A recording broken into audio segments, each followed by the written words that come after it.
Are there other Earth-like planets with life? Earth is alive because a particular set of physical conditions came together and stayed together long enough for matter to begin doing something unusual. The surface temperature allows water to remain liquid. The pressure keeps that water from boiling away into space. Energy arrives steadily from the sun, not in violent bursts, but in a consistent flow that can be absorbed, stored, and reused. The planet rotates at a pace that creates cycles rather than extremes, and its orbit avoids catastrophic swings. None of these are abstract ideas. They are measurable properties of a rocky world shaped by gravity, chemistry, and time. Life did not appear because Earth was special in intention, but because Earth was permissive in physics. Life, at its simplest, is not a creature or a cell, but a process. It is chemistry that can copy itself while remaining out of balance with its surroundings. On early Earth, this became possible because the environment supplied gradients rather than uniformity. Warmth met cold. Light met shadow. Minerals met water. Energy moved through these boundaries and allowed molecules to assemble, break apart, and assemble again. Over immense spans of time, some molecular arrangements lasted longer than others. Those that persisted did so not because they were designed, but because the physical environment allowed persistence to matter. If you enjoy this kind of careful curiosity, a gentle like or a quiet subscribe helps keep these explorations going. And I am always curious where you are listening from right now, whether it is somewhere familiar or somewhere far away. We can set that aside and return fully to the question. Once life is understood as a physical outcome rather than a miracle, the question changes shape. Instead of asking why Earth has life, we begin asking how often similar physical circumstances arise elsewhere. For most of human history, this question could not be tested. Stars appeared as distant points of light, and planets around them were purely speculative. That limitation was not philosophical, it was technological. We simply lacked the ability to detect small, dark objects orbiting bright stars across vast distances. That changed when astronomers learned how to look indirectly. A star does not remain perfectly still when a planet orbits it. The planet's gravity causes a subtle wobble. By measuring tiny shifts in starlight, scientists began to infer the presence of unseen worlds. Later, they observed stars dimming slightly when planets passed in front of them, blocking a fraction of the light. These methods did not reveal planets as images, but as physical influences. And what they revealed was quietly astonishing. Planets are not rare. They form naturally as a consequence of star formation. When a star ignites, it is almost always surrounded by a disk of gas and dust. Within that disk, material clumps, collides, and grows. Over time, planets emerge. This process does not require unusual conditions. It follows directly from gravity and conservation of angular momentum. As a result, planets appear to be the rule rather than the exception. Among these planets are many that are similar in size to Earth. Some are larger, some smaller, some denser, some lighter, but rocky worlds are common. They orbit stars of many types at many distances. This tells us something important. Earth-sized planets are not an improbable accident. They are a common outcome of planetary formation. The question then becomes more precise. How many of these planets receive the right amount of energy to support liquid water on their surfaces? This is where the idea of the habitable zone enters, not as a guarantee of life, but as a physical boundary condition.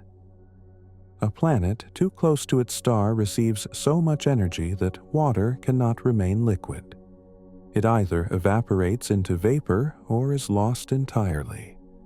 A planet too far away receives too little energy, and water freezes, solid. Between these extremes lies a region where temperatures can allow liquid water to exist, given sufficient atmospheric pressure. The habitable zone is defined by energy balance. It depends on how much energy a star emits and how far a planet orbits from it. A brighter star has a habitable zone farther out. A dimmer star has one closer in. This zone is not a sharp ring etched into space. It is a range, influenced by a planet's reflectivity, its rotation, and the composition of its atmosphere. Earth itself sits comfortably within the Sun's habitable zone, but it has not always experienced the same conditions throughout its history. What matters is not perfection, but tolerance. A planet can drift within this zone over time and still remain habitable if other stabilizing factors are present. Earth's climate has changed dramatically across billions of years, yet liquid water persisted. This suggests that habitability is not a fragile state requiring constant fine-tuning. It is a resilient condition provided extremes are avoided. The importance of the habitable zone is not that it predicts life, but that it narrows the search. It identifies planets where one of the most fundamental requirements for known life is physically possible. Without liquid water on the surface, complex chemistry struggles to proceed at meaningful rates. With it, molecules can move, interact, and form structures that would otherwise be inaccessible. When astronomers survey distant star systems, they now routinely identify planets that fall within these zones. This does not mean they are Earth-like in every respect. Many may lack atmospheres, or rotate too slowly, or experience intense radiation. But their existence tells us that the basic thermal conditions for life are not rare. The universe produces environments where life could happen with surprising frequency. At this stage, the question becomes grounded in reality rather than imagination. If Earth-like planets are common, and if many occupy regions where liquid water can exist, then the raw materials and energy conditions that supported life here may be widespread. This does not answer whether life actually emerges on those worlds, but it removes the first major obstacle. The universe is not hostile by default. It contains many places where the basic physical requirements for life are met. What remains is to understand what additional factors determine whether those conditions lead to living systems or remain merely potential. Temperature and distance are only part of the story. Stability over time, protection from radiation, and the behavior of the planet's atmosphere all play roles that become increasingly important once the initial conditions are satisfied. Earth's history shows that having the right location is necessary, but not sufficient, and that the difference between a living world and a barren one lies in how those conditions interact and persist over immense spans of time. That difference begins with what surrounds the planet itself. Once a world sits at a distance where liquid water is physically possible, the next determining factor is whether it can hold and maintain an atmosphere. An atmosphere is not just a layer of gas. It is a regulator, a buffer between the surface and space, shaping temperature, chemistry, and the long-term stability that life depends on. Without an atmosphere, a planet is exposed directly to the vacuum around it. Heat absorbed during the day escapes rapidly at night. Radiation from the star strikes the surface unfiltered. Volatile molecules are easily lost to space. We can see this clearly in our own solar system. Worlds without substantial atmospheres tend to be extreme, either frozen, scorched, or chemically inactive at the surface. The presence of an atmosphere changes all of this by slowing energy loss and redistributing heat across the planet. An atmosphere works because gases absorb, emit, and transport energy. Some gases allow sunlight to pass through while trapping infrared radiation released by the surface. This process raises surface temperatures above what distance alone would predict. On Earth, this warming is not excessive, but without it, the planet would be largely frozen. This balance is delicate, not because it is finely tuned, but because it depends on interactions between many physical processes operating together. Pressure is equally important. Liquid water can only exist within a certain range of pressures. Too little pressure, and water boils away even at low temperatures. Too much pressure, and chemistry behaves differently, favoring reactions that may limit complexity. An atmosphere provides the necessary weight, pressing down on the surface and allowing water to remain liquid across wide regions, rather than only in rare, transient conditions. Atmospheres also protect. High-energy radiation can break apart complex molecules, making long-term chemical organization difficult. A sufficiently thick atmosphere absorbs or deflects much of this radiation before it reaches the surface. On Earth, this shielding allowed early life to exist in shallow waters and eventually on land. Without it, life would likely remain confined to protected niches if it arose at all. But atmospheres are not static, they evolve. A planet's gravity determines how easily gases escape into space. Smaller planets struggle to hold on to light molecules. Larger planets can retain thick envelopes of gas. Stellar radiation and wind can strip atmospheres over time, especially around active stars. Volcanic outgassing can replenish gases from below, while chemical reactions can lock gases away in rocks or oceans. The atmosphere we see at any moment is the result of ongoing exchange between a planet's interior, surface, and star. Earth's atmosphere today looks stable, but it has changed profoundly. Early Earth likely had little free oxygen. Over hundreds of millions of years, biological activity altered its composition dramatically. Long before that, volcanic gases and impacts shaped a thick, reactive atmosphere that moderated temperature despite a dimmer young sun. This history shows that atmospheres can stabilize climates over vast timescales, even as external conditions change. For a planet in the habitable zone, atmosphere is therefore the difference between possibility and persistence. Distance from a star may allow liquid water in principle, but without an atmosphere, that possibility collapses quickly. With the right kind of atmosphere, a planet can remain temperate despite variations in stellar output, orbital changes, or internal heat flow. This persistence is essential because life does not arise instantly.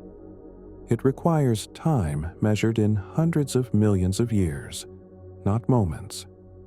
When astronomers examine distant planets, atmosphere becomes one of the most informative features they can study. Even without seeing the surface, the composition of an atmosphere reveals how energy flows through the system. It hints at surface conditions, climate stability, and ongoing processes that might support or suppress complex chemistry. In this sense, atmospheres are not secondary details. They are central actors in determining whether a planet remains merely habitable in theory or becomes habitable in practice. As more Earth-sized planets are found within habitable zones, attention naturally turns to which of them can hold atmospheres over long periods. This depends not only on the planet itself, but also on the nature of the star it orbits. The star provides energy, but it also produces radiation and particles that can erode atmospheres. Understanding this interaction is essential because it sets the limits of habitability over billions of years. Some stars are gentle, emitting energy steadily with few violent outbursts. Others flare frequently, bathing nearby planets in bursts of radiation that can strip atmospheres away. A planet close to a small, cool star may sit comfortably within the habitable zone in terms of temperature, yet lose its atmosphere due to stellar activity.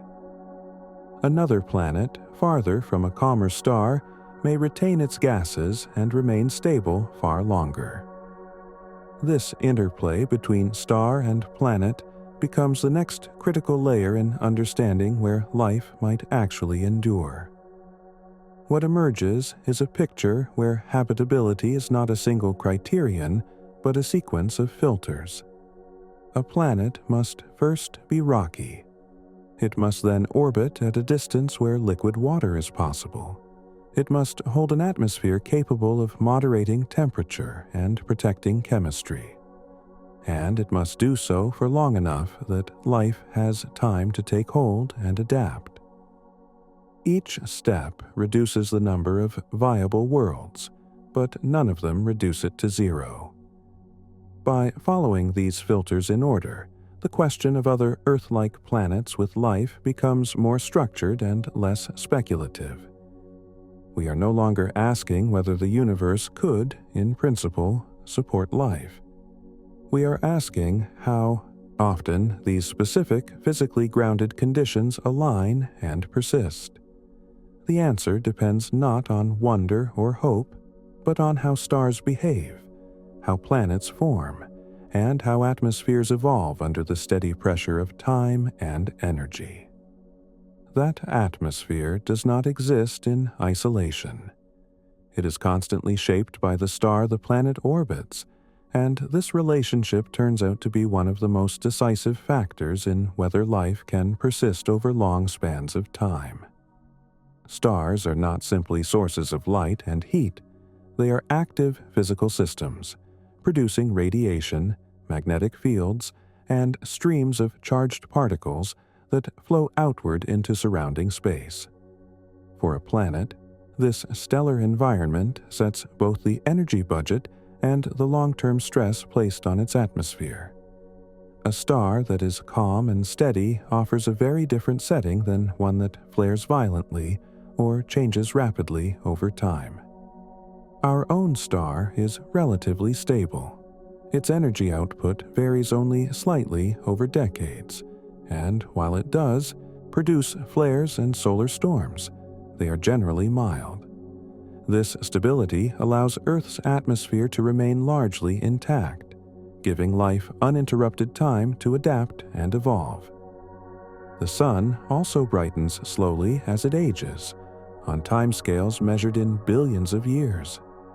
That slow change gives planetary systems room to adjust, rather than forcing abrupt transitions. Many stars in the galaxy are smaller and cooler than the Sun. These red dwarfs are by far the most common type of star, and they burn their fuel extremely slowly, remaining stable for trillions of years. At first glance, this seems ideal for life. Long lifetimes mean long opportunities, but their habitable zones lie very close to the star, because the star itself is dim.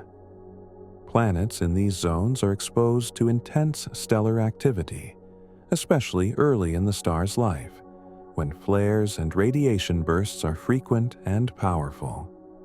For a planet orbiting so close, this activity can be destructive. High-energy radiation can erode atmospheres, stripping away the very gases needed to regulate temperature and protect surface chemistry. In some cases, the planet may become tidally locked, always showing the same face to the star, creating permanent day and night sides. This does not automatically rule out life, but it complicates the climate and places additional demands on atmospheric circulation to prevent collapse into extremes. Larger, hotter stars present a different challenge. They emit abundant energy, pushing their habitable zones farther out, but they burn through their fuel quickly. Some live only a few 100 million years. On those timescales, planets may never have enough time for complex chemistry to stabilize, let alone for life to emerge and diversify. Even if conditions are briefly suitable, they may not persist long enough for anything durable to arise. What this reveals is that habitability depends not just on where a planet is, but on how its star behaves across time. Life requires patience from the universe. It needs environments that change slowly enough for adaptation to keep pace.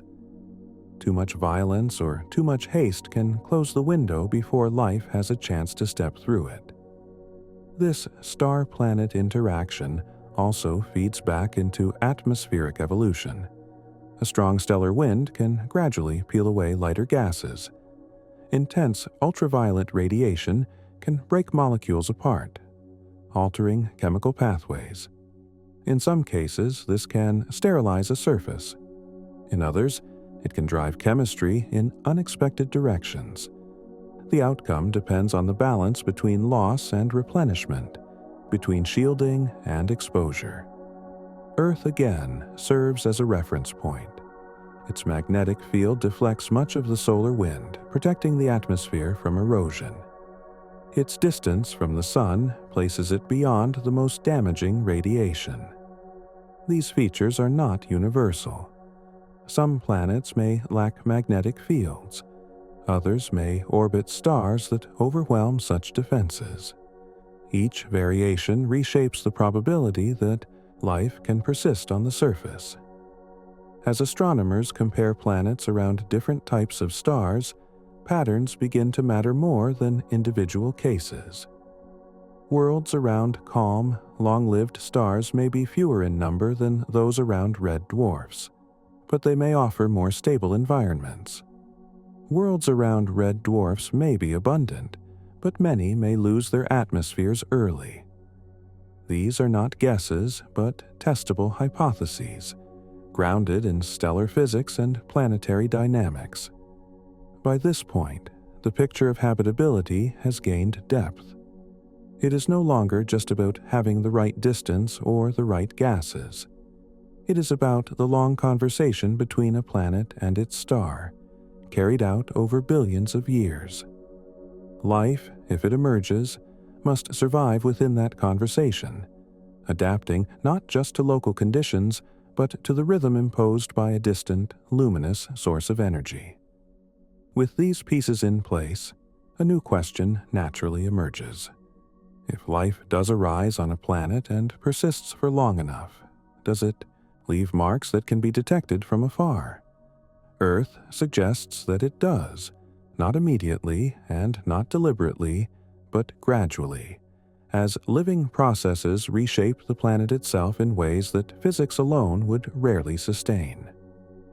That reshaping is slow and unintended, but it is physical, and over enough time it becomes profound.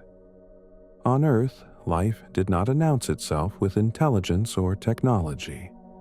It altered the planet simply by existing. As organisms processed energy and matter, they changed the chemical balance of the air, the oceans, and even the rocks.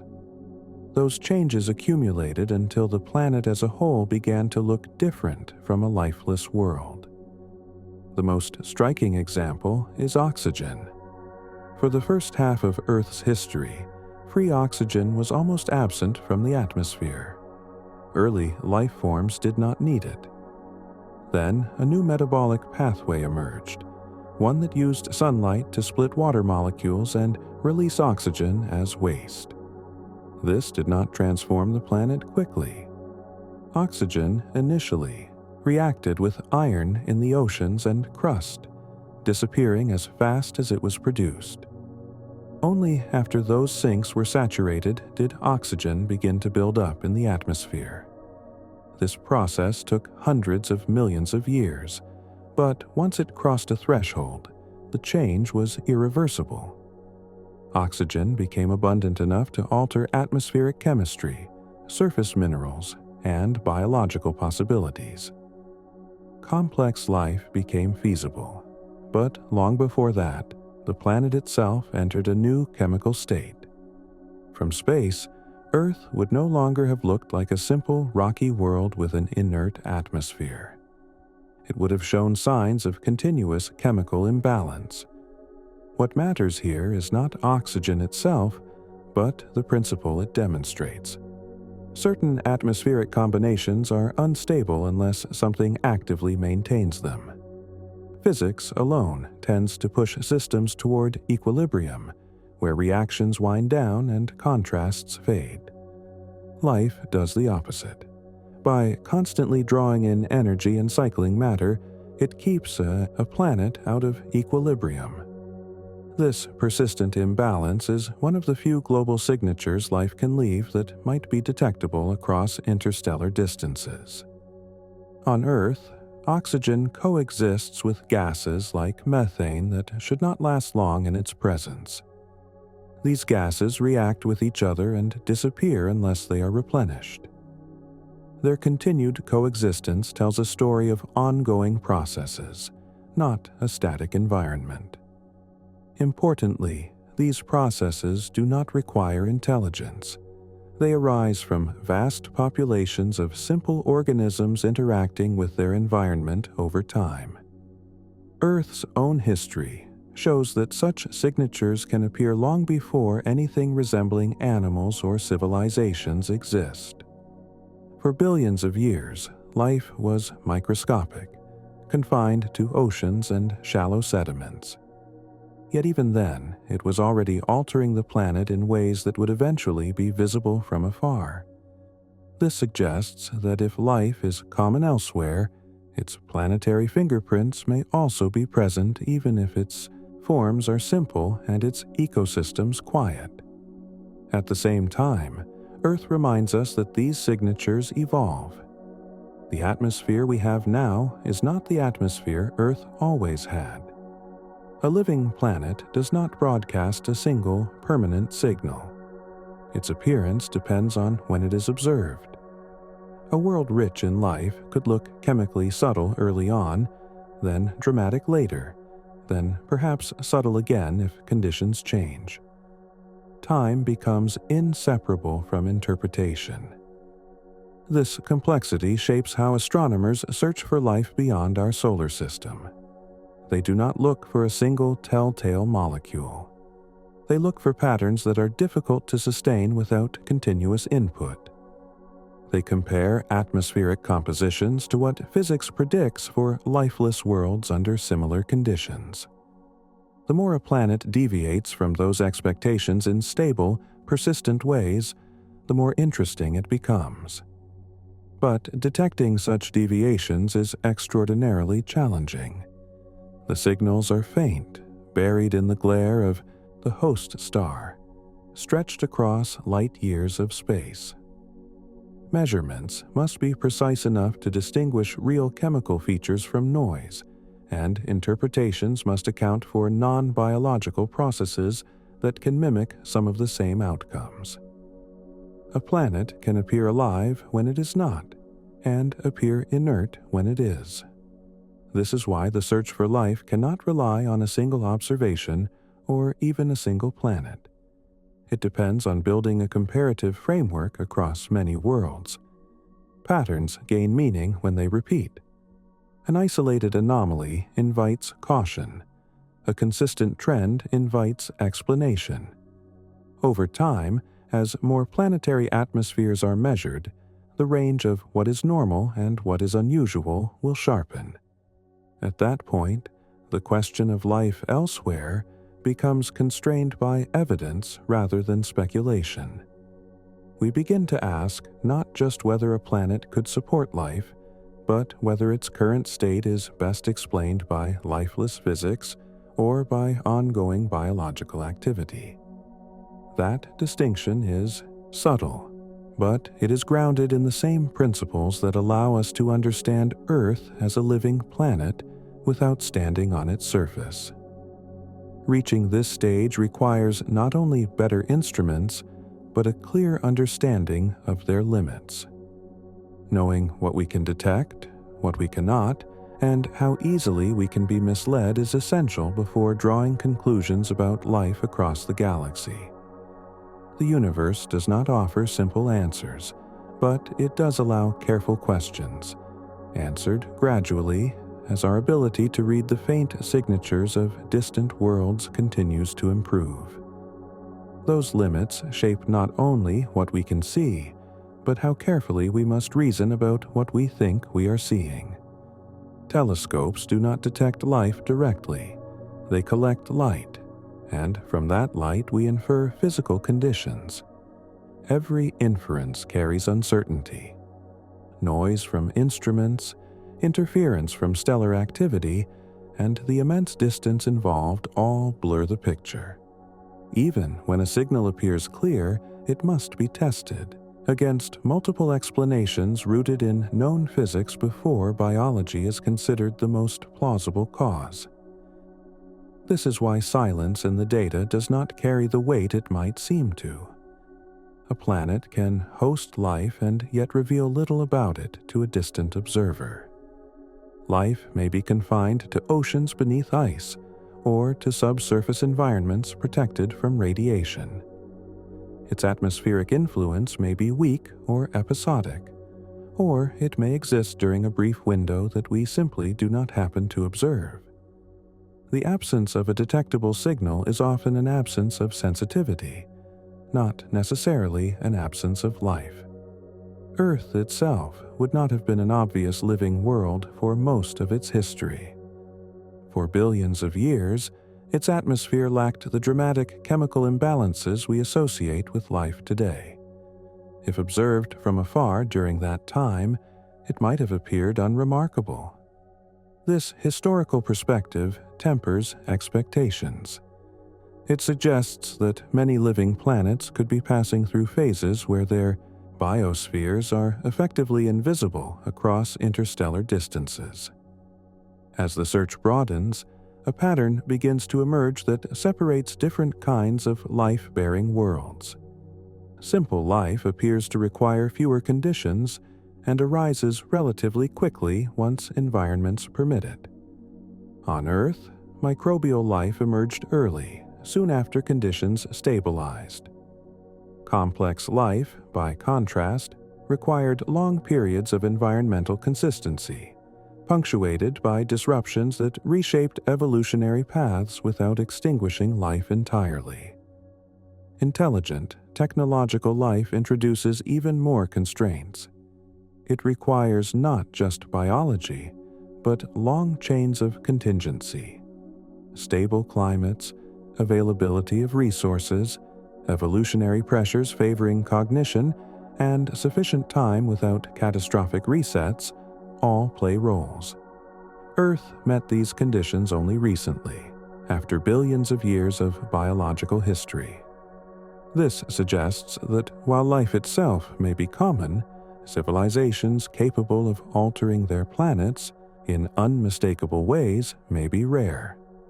This distinction matters because technology can create signatures far more dramatic than biology alone. Industrial gases, artificial illumination, and large-scale energy use could, in principle, be detected from afar. But such phases may be brief on cosmic timescales. A civilization might rise and fall in a geological instant, leaving little trace once it is gone. Even if many civilizations arise across the galaxy, their overlap with our moment of observation may be minimal.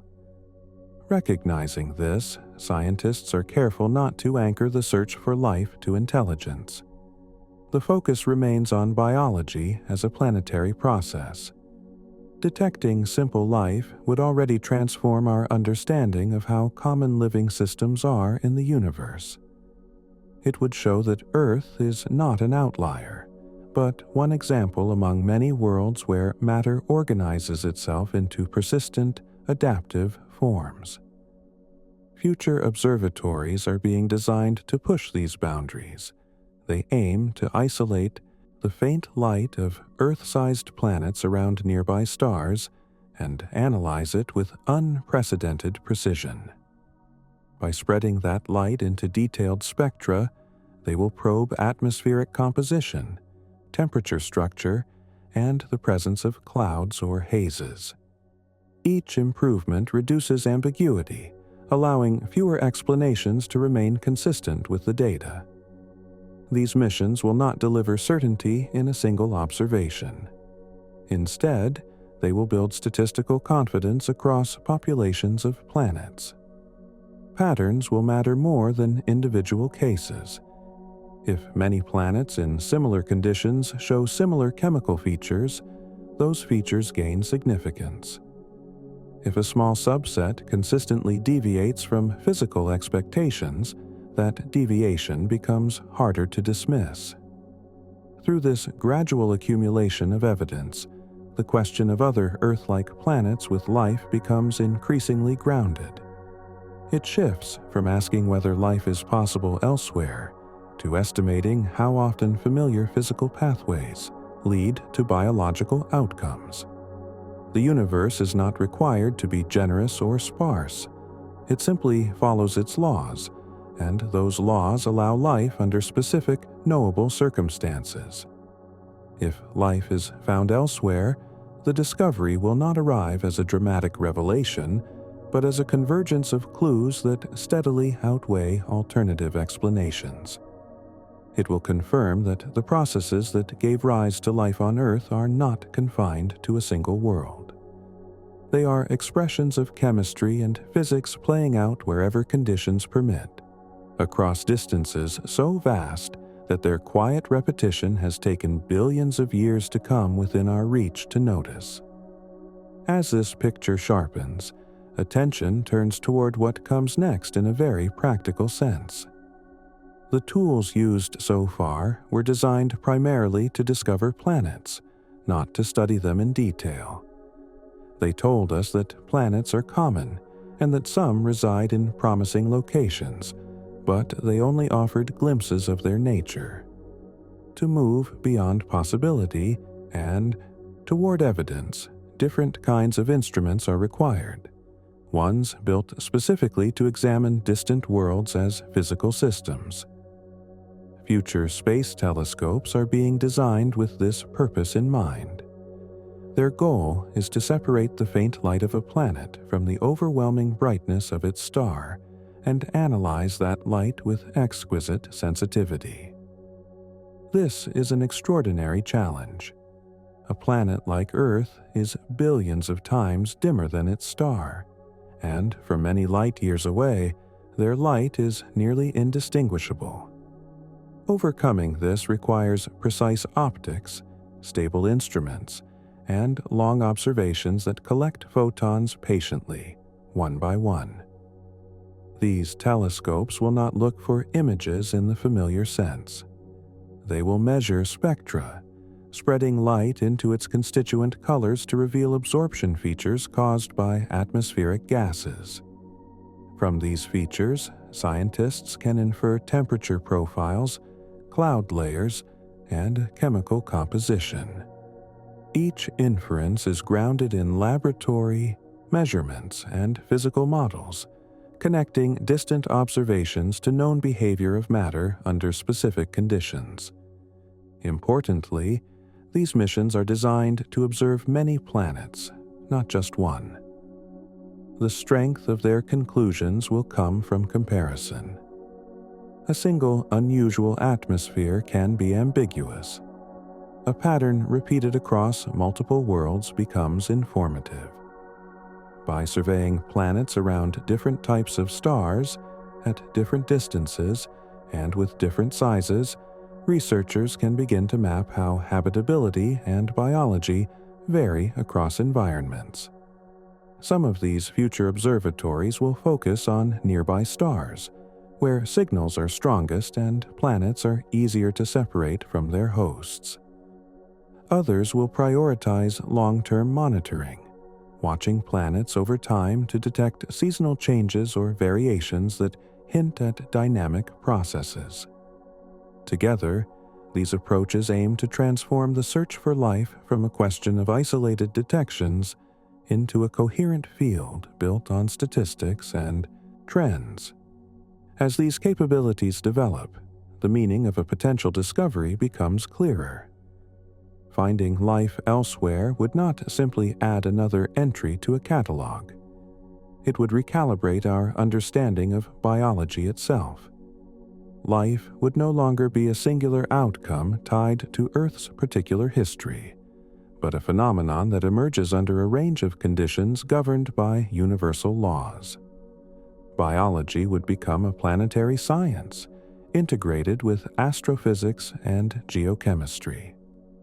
Even a detection of simple life would carry profound scientific weight. It would tell us that the transition from chemistry to biology is not extraordinarily rare when environments are stable and energy flows persist. It would suggest that the universe has been experimenting with living systems far longer and in far more places than we have ever observed directly. At the same time, the absence of detected life after extensive searches would also be informative. It would imply that additional constraints exist, beyond those we currently understand, narrowing the circumstances under which life can arise or persist. Either outcome refines our models and deepens our grasp of how complex systems emerge from simple rules.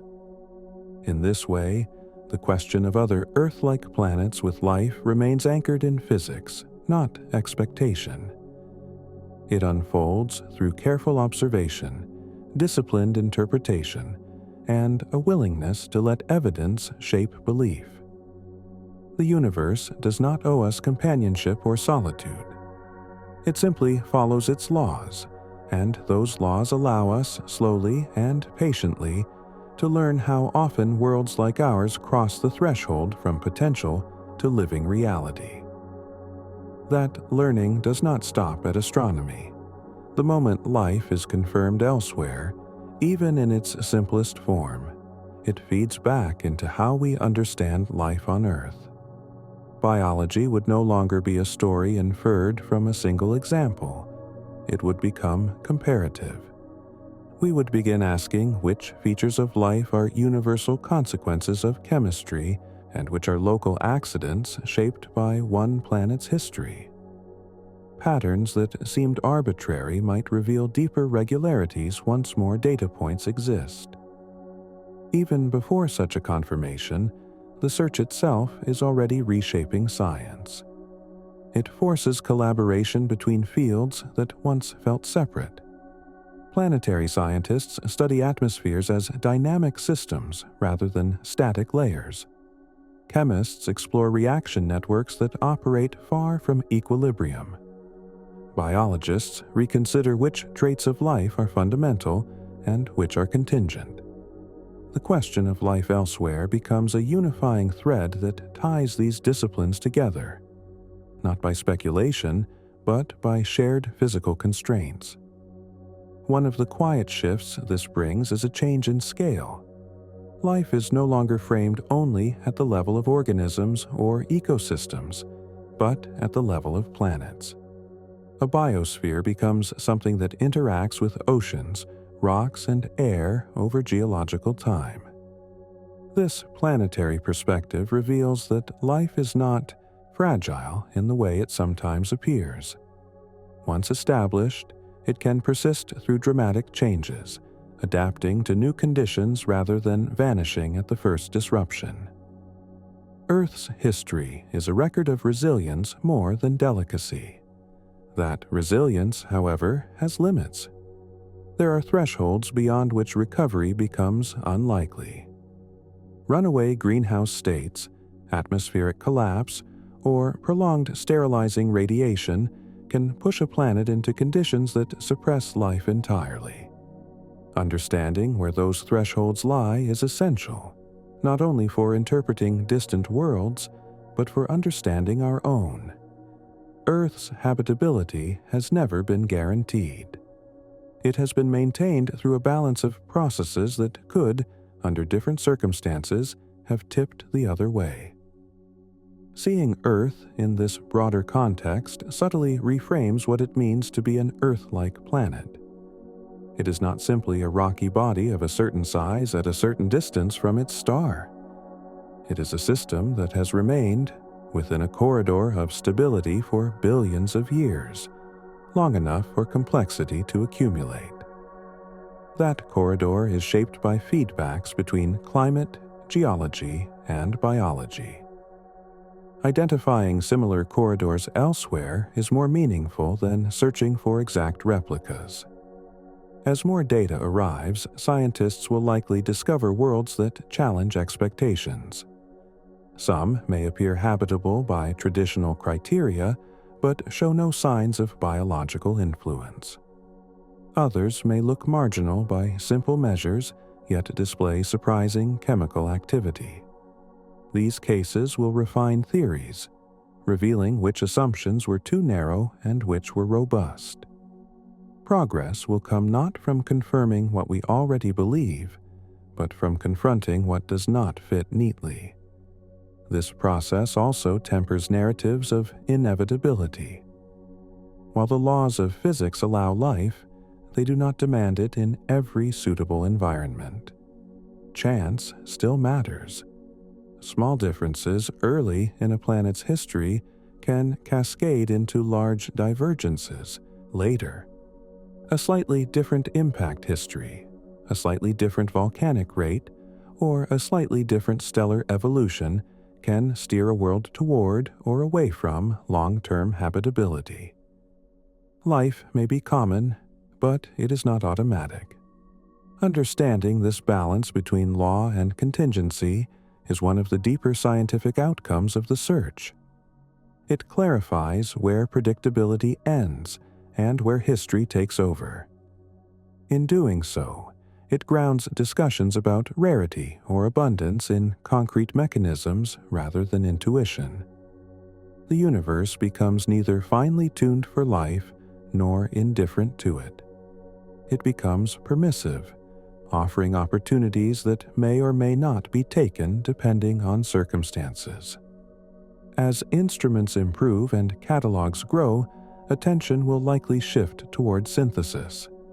Instead of focusing on individual planets, researchers will analyze populations. They will look for correlations between stellar type, planetary mass, atmospheric composition, and apparent biological activity. These correlations, if they emerge, will point toward underlying principles that govern the emergence and persistence of life. The goal is not to find a single inhabited world, but to understand the distribution of life-bearing conditions across the galaxy. Even negative results contribute to this understanding. If surveys of hundreds of Earth-like planets reveal no signs of life, that outcome would suggest that additional constraints are at play. Perhaps the transition from chemistry to biology is rarer than Earth's early history implies. Perhaps certain stabilizing processes are less common than assumed. Each possibility would sharpen the scientific question rather than closing it. Throughout all of this, the tone of the inquiry remains patient. The timescales involved dwarf human lifetimes. Stars evolve over billions of years. Planets cool and stabilize over similar spans. Life, when it appears, unfolds slowly. The search must therefore operate with a different sense of urgency. One that values steady accumulation over rapid answers. This patience is not resignation. It is alignment with the scale of the phenomena being studied. In this context, Earth itself becomes an ongoing experiment. Observations of our own planet from space, across decades, help calibrate what life looks like when viewed remotely. Seasonal changes in vegetation, fluctuations in atmospheric gases, and the interplay between clouds and climate all inform models used to interpret distant worlds. By learning how Earth's signals vary, scientists learn how easily life can hide within natural variability. There is also a subtle feedback between discovery and self-understanding. As we consider how life might persist elsewhere, we become more aware of the conditions that sustain it here. The fragility of atmospheric balance, the importance of long-term climate stability, and the consequences of altering planetary systems become clearer. This awareness arises not from moral reflection, but from physical comparison. Seeing Earth as one data point among many sharpens its significance. None of this requires certainty to be meaningful. The value lies in the structure of the inquiry itself.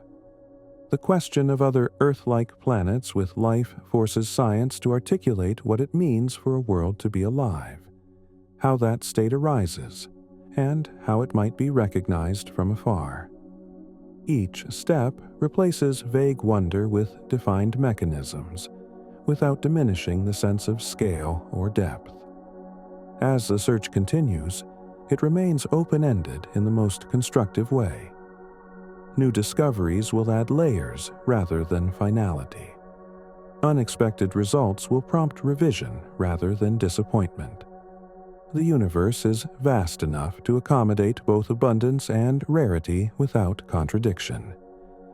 What matters is that the question is now tractable, embedded in observation, experiment, and theory. And so the inquiry persists, not racing toward an answer, but settling into a rhythm that matches the cosmos itself. Planets continue to orbit. Stars continue to shine and evolve.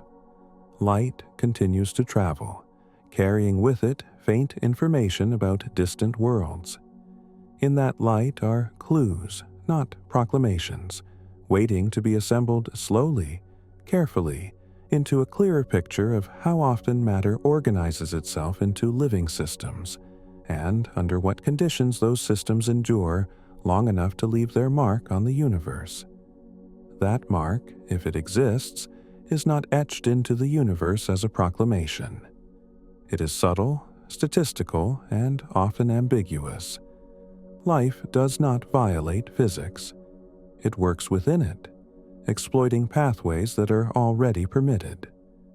That is why the strongest evidence for life elsewhere will likely never come from a single dramatic signal, but from the slow convergence of many small clues that together resist explanation by lifeless processes alone. As this understanding settles in, scientists begin to think less in terms of discovery moments and more in terms of thresholds of confidence. At what point does a pattern in atmospheric chemistry become unlikely to arise without biology? At what point do multiple independent measurements reinforce each other strongly enough that alternative explanations become strained? These questions are quantitative, but they are guided by intuition built from decades of studying how planets behave when life is absent. This approach mirrors how Earth itself was understood.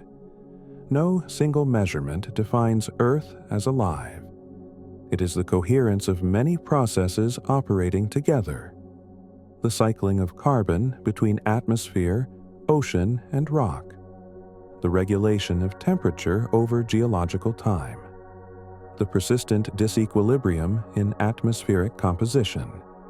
Each of these alone could have non-biological explanations. Together, they form a system that is difficult to sustain without life playing an active role. Extending this logic outward requires humility. Other planets will not follow Earth's script exactly. Some may regulate themselves differently. Some may rely on feedbacks unfamiliar to us. The challenge is not to force distant worlds into Earth-based categories, but to understand what kinds of planetary states are generically difficult to explain without biology, regardless of the details. This is where theoretical work becomes as important as observation. Researchers build models of lifeless planets under a wide range of conditions, exploring how far chemistry and physics alone can be pushed. They ask how oxygen might accumulate without life, how methane might persist, how clouds might mimic biological signals. By expanding the catalog of false positives, they make genuine positives harder to claim, but far more meaningful when they appear. At the same time, laboratory experiments probe the boundary between chemistry and biology. Scientists study how complex molecules self-organize, how energy flow can drive replication, how membranes and metabolic cycles can arise spontaneously under certain conditions. These experiments do not recreate life as it exists today, but they illuminate pathways by which lifeless matter can begin to behave in lifelike ways. Each pathway discovered informs what might be possible on other worlds. As these strands come together, the search for life elsewhere becomes a study of probabilities rather than absolutes. No planet will come labeled. Instead, each will carry a likelihood, shaped by its properties and history. Some worlds will seem highly promising. Others will be ruled out. Most will fall somewhere in between, interesting but inconclusive. Over time, the distribution of these probabilities across many planets will reveal whether life is a rare anomaly or a frequent outcome. This statistical perspective also reframes the significance of finding just one other living world. Even a single confirmed detection would have enormous implications. It would demonstrate that life can arise independently more than once under cosmic conditions. That alone would shift estimates dramatically, suggesting that biology is not an extraordinary fluke, but a recurring phenomenon. Conversely, if extensive searches yield no such detections, that absence would also shape understanding, pointing toward hidden constraints or rare transitions. What remains constant through either outcome is the role of time. The universe has had billions of years to explore the space of possibilities. Stars and planets formed long before Earth existed. Some have already ended their habitable phases. Others are just beginning. Our observations sample only a thin slice of this vast temporal landscape. Recognizing this helps prevent overinterpretation of limited data. We are not observing the universe at its beginning or its end, but at one moment within a long continuum. This temporal perspective also underscores why patience is built into the scientific approach. Discoveries may come slowly, not because they are absent, but because signals take time to accumulate, instruments take time to refine, and understanding takes time to mature. The search for life elsewhere is not stalled. It is proceeding at the pace set by the phenomena themselves. As knowledge grows, so does the ability to ask sharper questions. Early efforts asked whether planets existed at all, then whether rocky planets were common, then whether they occupied habitable zones. Each answer narrowed the uncertainty. Now the questions probe deeper, asking how atmospheres behave, how stars influence long-term stability, how biospheres alter planetary states. Each layer builds on the last, creating a framework that did not exist a few decades ago. Within this framework, Earth appears neither uniquely privileged nor trivially typical. It occupies a region of parameter space that is accessible but not guaranteed. Its history reflects both lawful processes and contingent events. Understanding where Earth sits within the broader distribution of planetary outcomes is one of the quiet goals of the search. It is not about diminishing Earth's significance, but about contextualizing it within a larger pattern. As more planets are characterized, that pattern will sharpen. Some correlations will strengthen, others will dissolve. New categories of worlds may emerge, ones that challenge existing classifications. The language of habitability itself may evolve, becoming less binary and more graded, reflecting the continuous nature of physical processes rather than discrete labels. Throughout this evolution, the central question remains grounded. Are there other Earth-like planets with life is no longer an abstract wonder. It is a hypothesis being tested incrementally, constrained by data, refined by theory, and guided by the same physical laws that govern all matter. Each observation, whether positive or negative, moves the boundary between ignorance and understanding slightly forward. The universe does not reveal itself quickly, but it does reveal itself consistently. Light carries information faithfully across immense distances.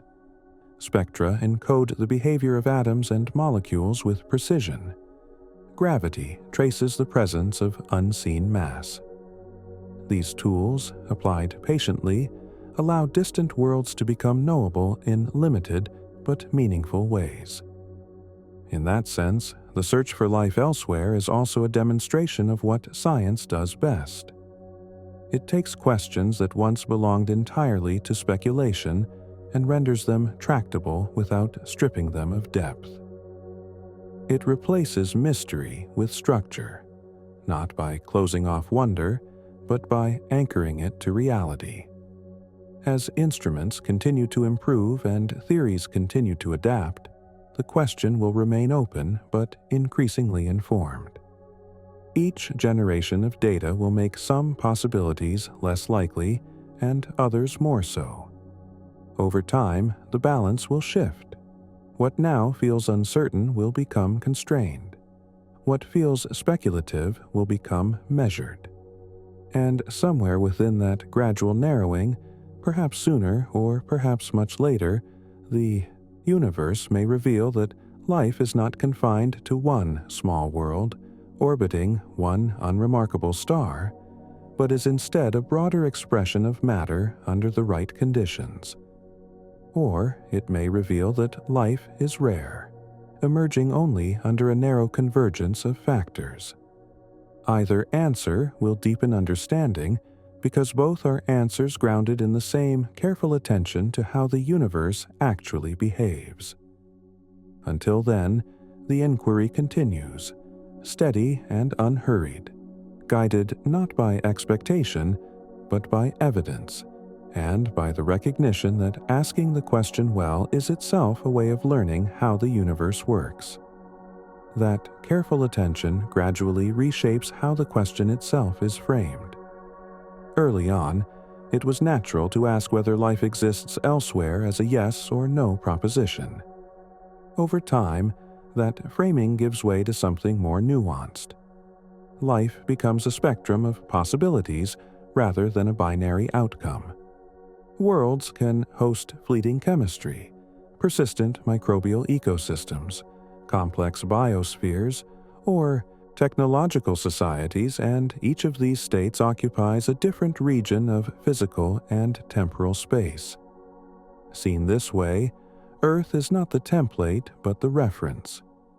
It provides one example of how matter, energy, and time can interact to produce living systems that reshape a planet, but it does not define the only route.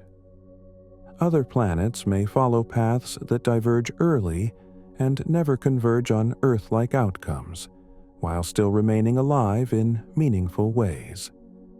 The challenge is learning how to recognize those paths without mistaking unfamiliarity for absence. This recognition has led researchers to broaden their definitions.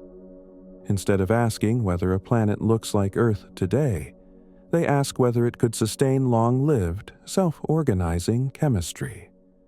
Instead of focusing only on surface oceans, they consider subsurface seas, thick atmospheres, or exotic solvents that might play similar roles under different conditions. These considerations do not abandon physics. They extend it, exploring how the same laws operate under a wider range of parameters. Even so, limits remain. Not every imaginable environment is equally promising. Energy must be available in gradients that can be tapped without destroying structure. Molecules must be able to form, persist, and interact in complex ways. Time must be available for incremental improvement rather than constant reset. These constraints narrow the field, but they do not reduce it to a single narrow niche. They suggest families of habitable environments rather than one precise recipe. As this understanding matures, it begins to influence how future observations are prioritized. Instead of treating all habitable zone planets as equally interesting, researchers weigh additional factors. Is the star stable? Does the planet appear to have retained its atmosphere? Are there signs of long-term climate regulation? These questions refine targets, directing limited observational resources toward worlds where the physics favors persistence rather than transience. This prioritization does not imply certainty. It reflects probability. Science advances by focusing attention where returns are most likely, while remaining open to surprise. Some discoveries will confirm expectations. Others will challenge them. Both outcomes are valuable. Confirmation strengthens confidence. Surprise forces revision. The balance between the two is what drives understanding forward. At the same time, theoretical work continues to explore how life might fail to appear even when conditions seem favorable.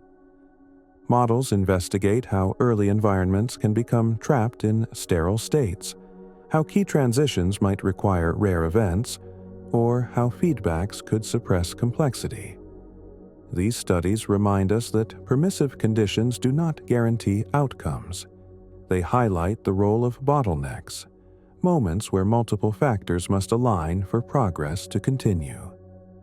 On Earth, several such bottlenecks are apparent: the origin of replication, the emergence of metabolism, the transition to complex cells, the rise of multicellularity. Each took time, and each may have depended on contingencies that are not strictly required by physics alone. Understanding which of these steps are likely and which are rare is one of the central challenges in estimating how common life might be elsewhere. This uncertainty does not weaken the search.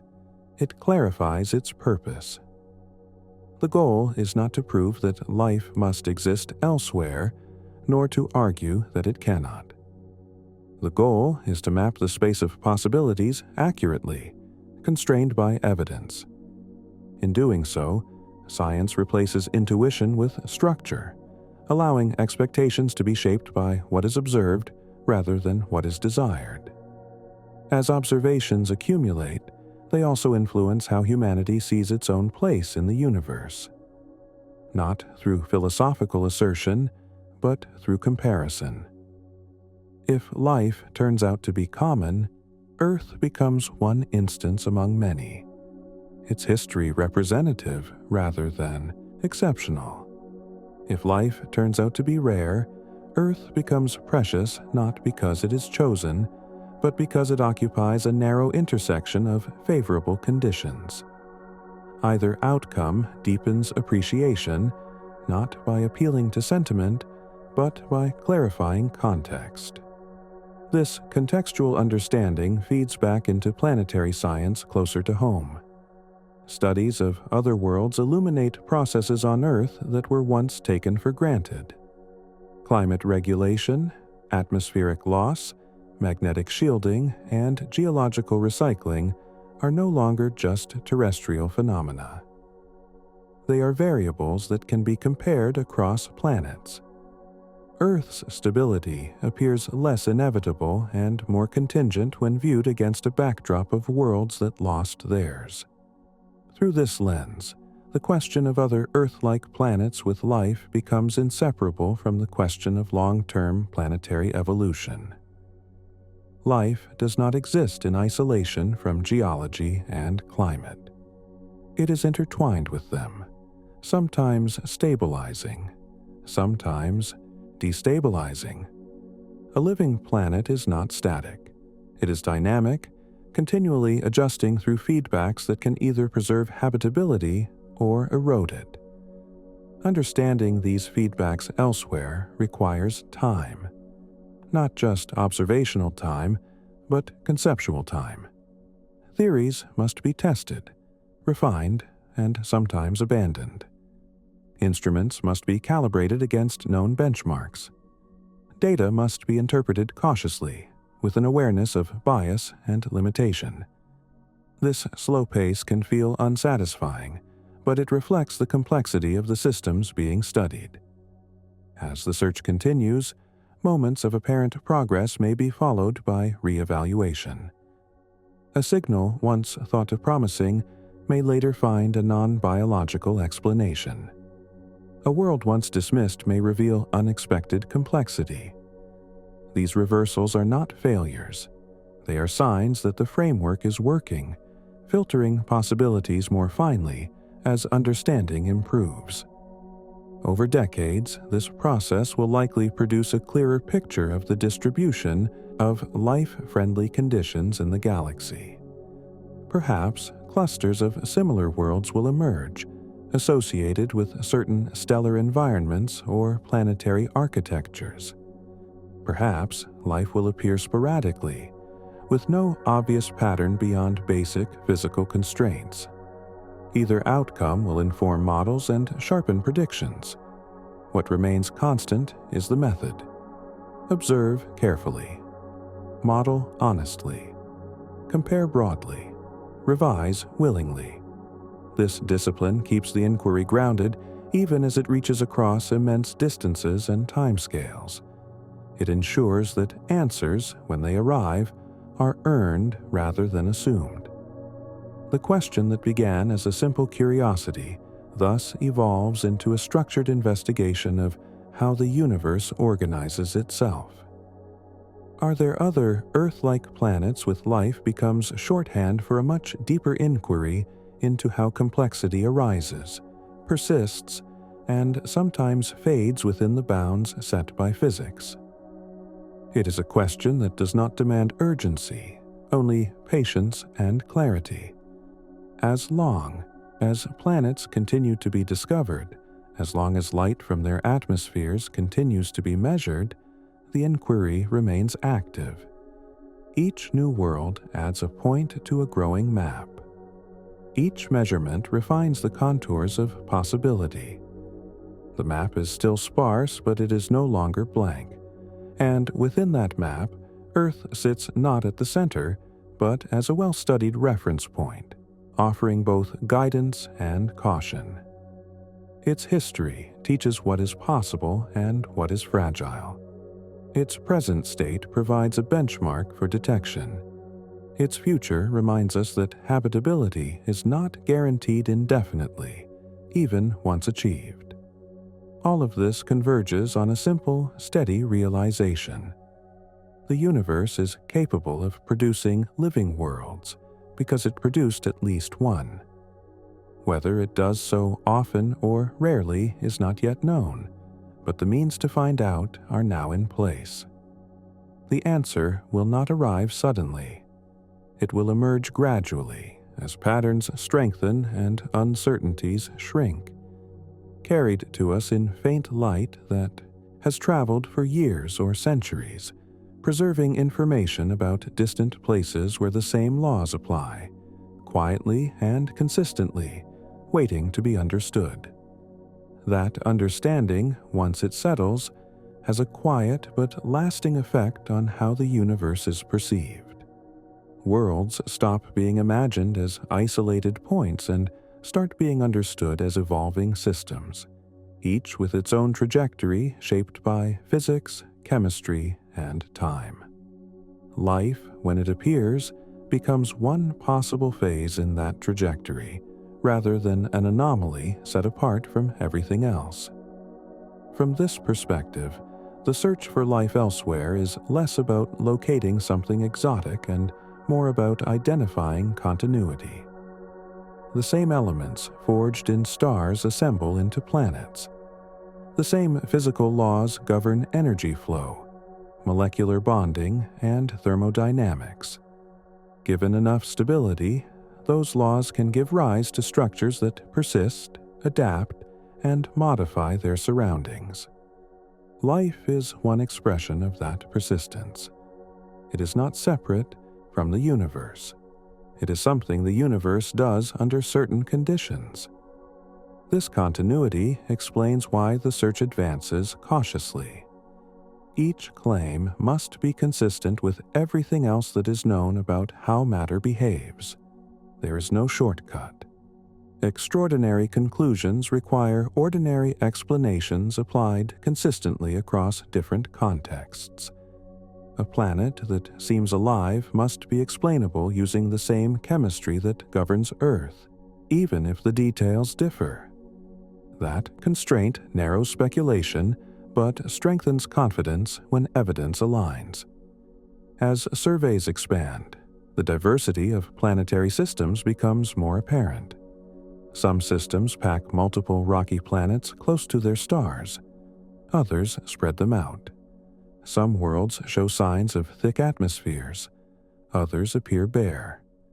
This diversity matters because it reveals how many ways planets can fail to remain habitable, and how few ways they might succeed over long spans of time.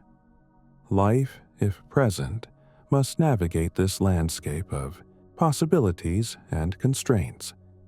Within that landscape, Earth occupies a narrow but accessible path. Its oceans did not evaporate early. Its atmosphere was not stripped away. Its climate remained within bounds despite changes in solar output. Its interior stayed active enough to recycle material without destabilizing the surface entirely. None of these outcomes were guaranteed. Each depended on balances that could easily have tipped the other way. That fragility does not make Earth miraculous. It makes it informative.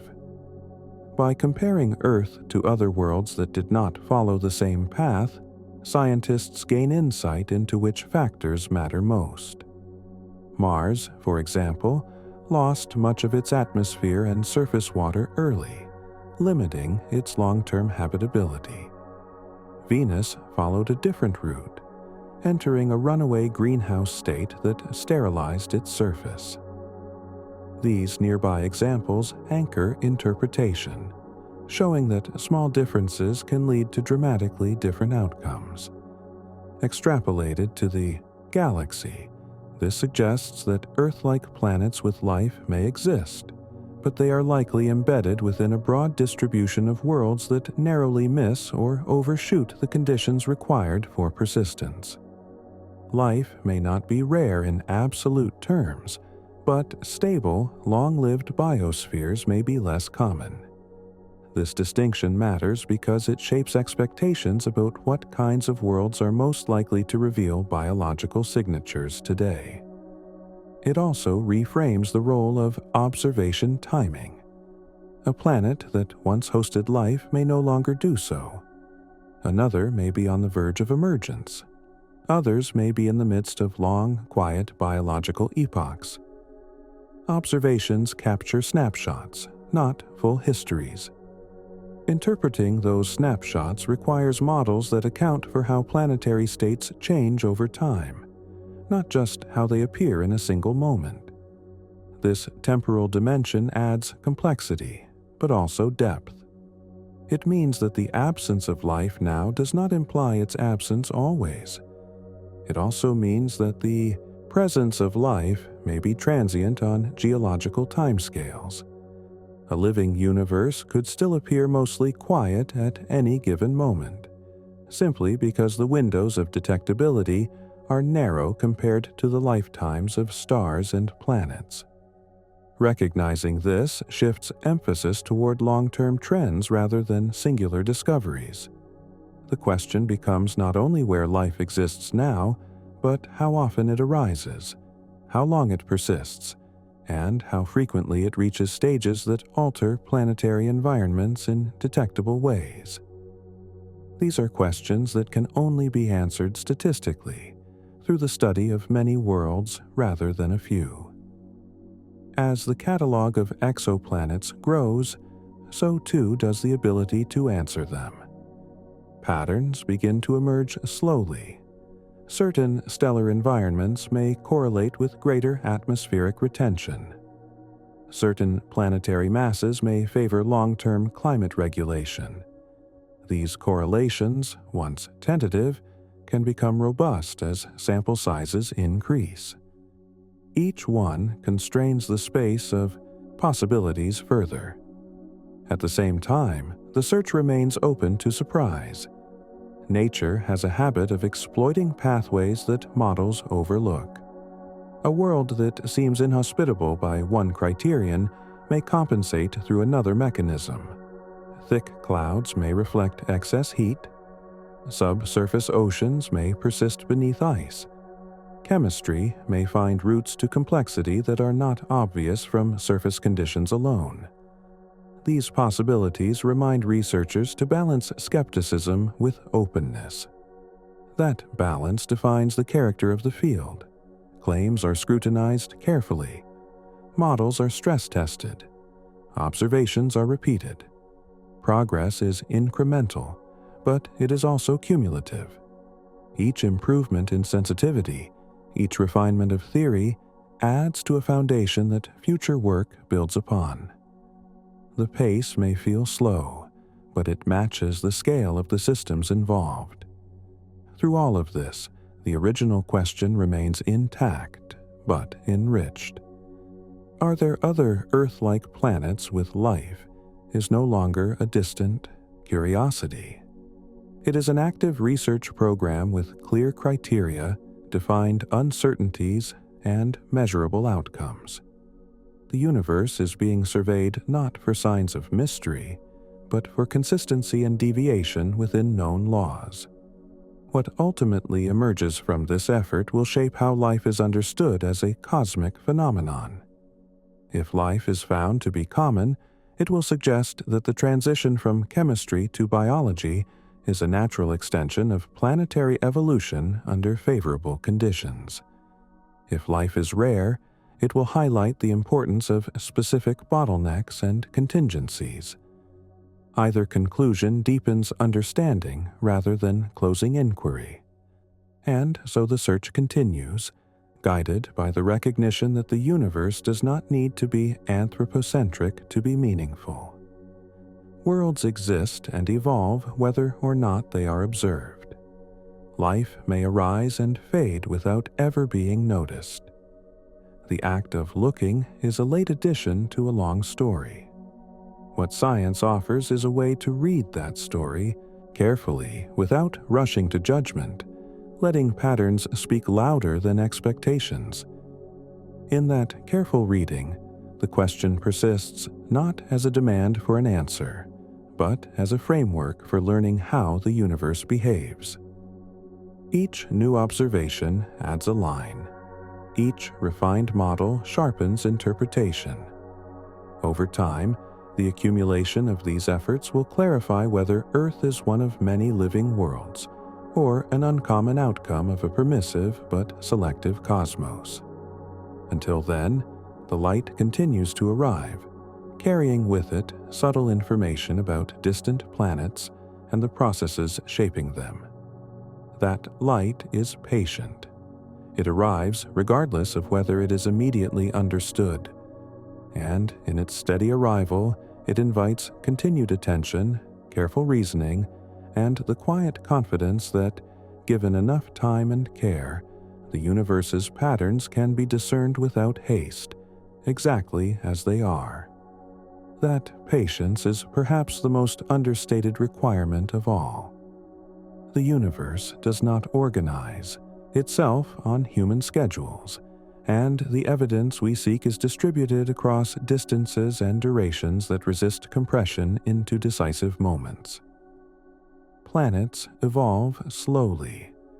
Biospheres, if they emerge, take time to alter their surroundings in measurable ways.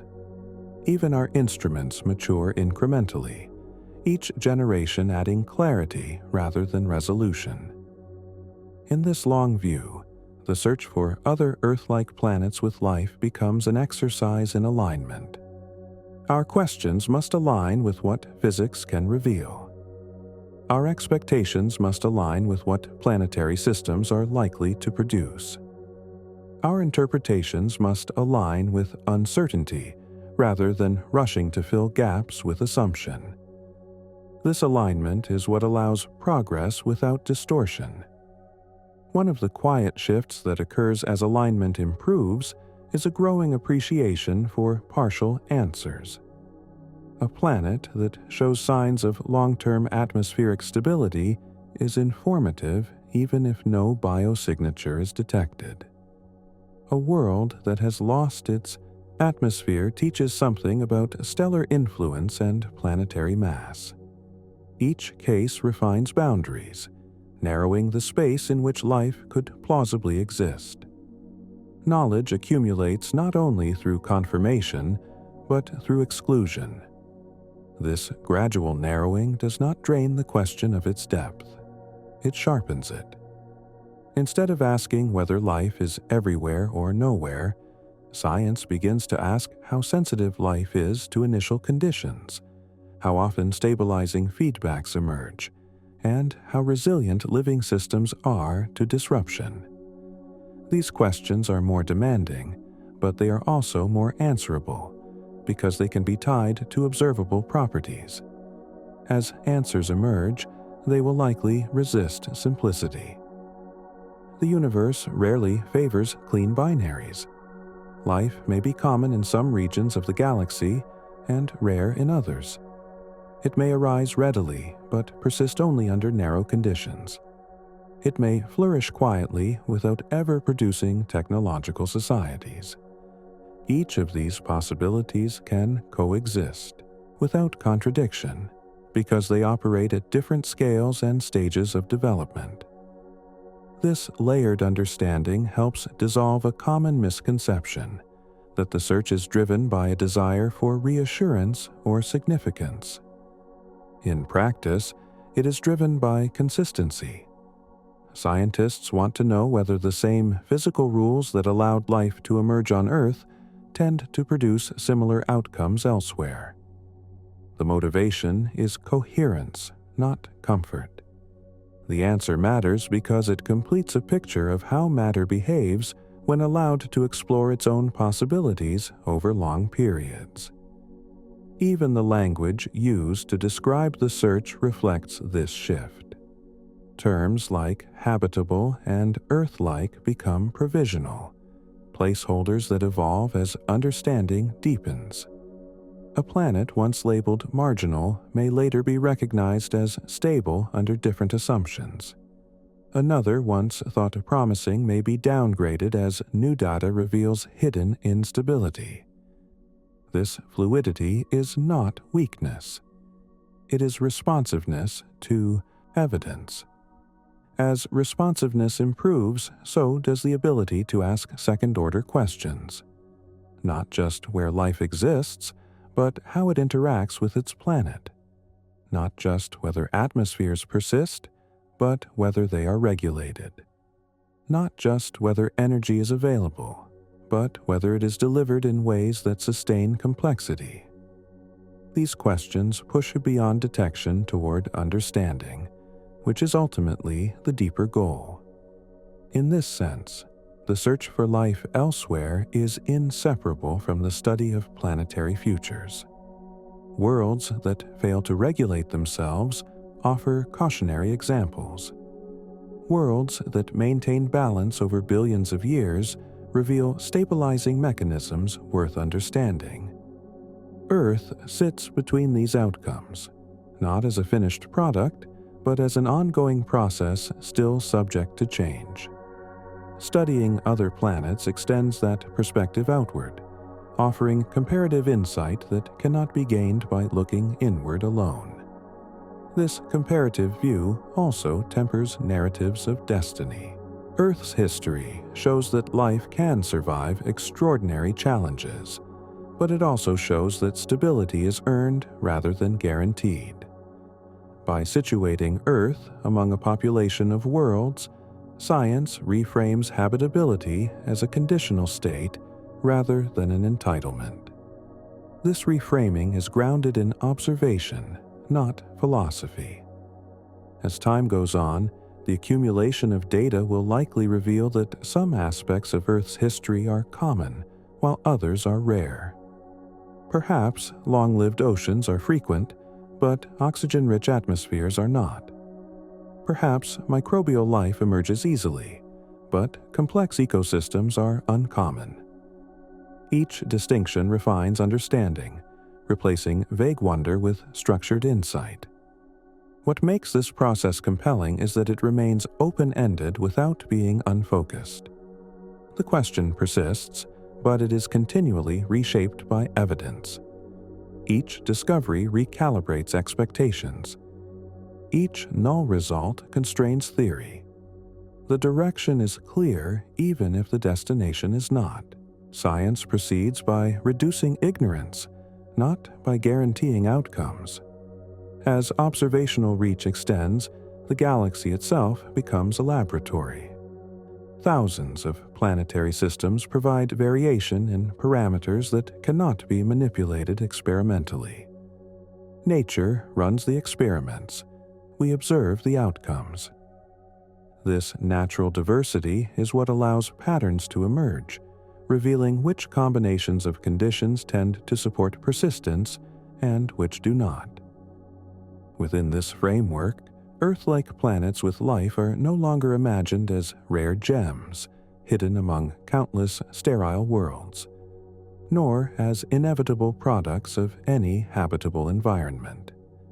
They become statistically describable outcomes, occupying a certain fraction of parameter space. Determining that fraction is a task that spans generations, but it is now conceptually and technically feasible. That feasibility marks a quiet turning point.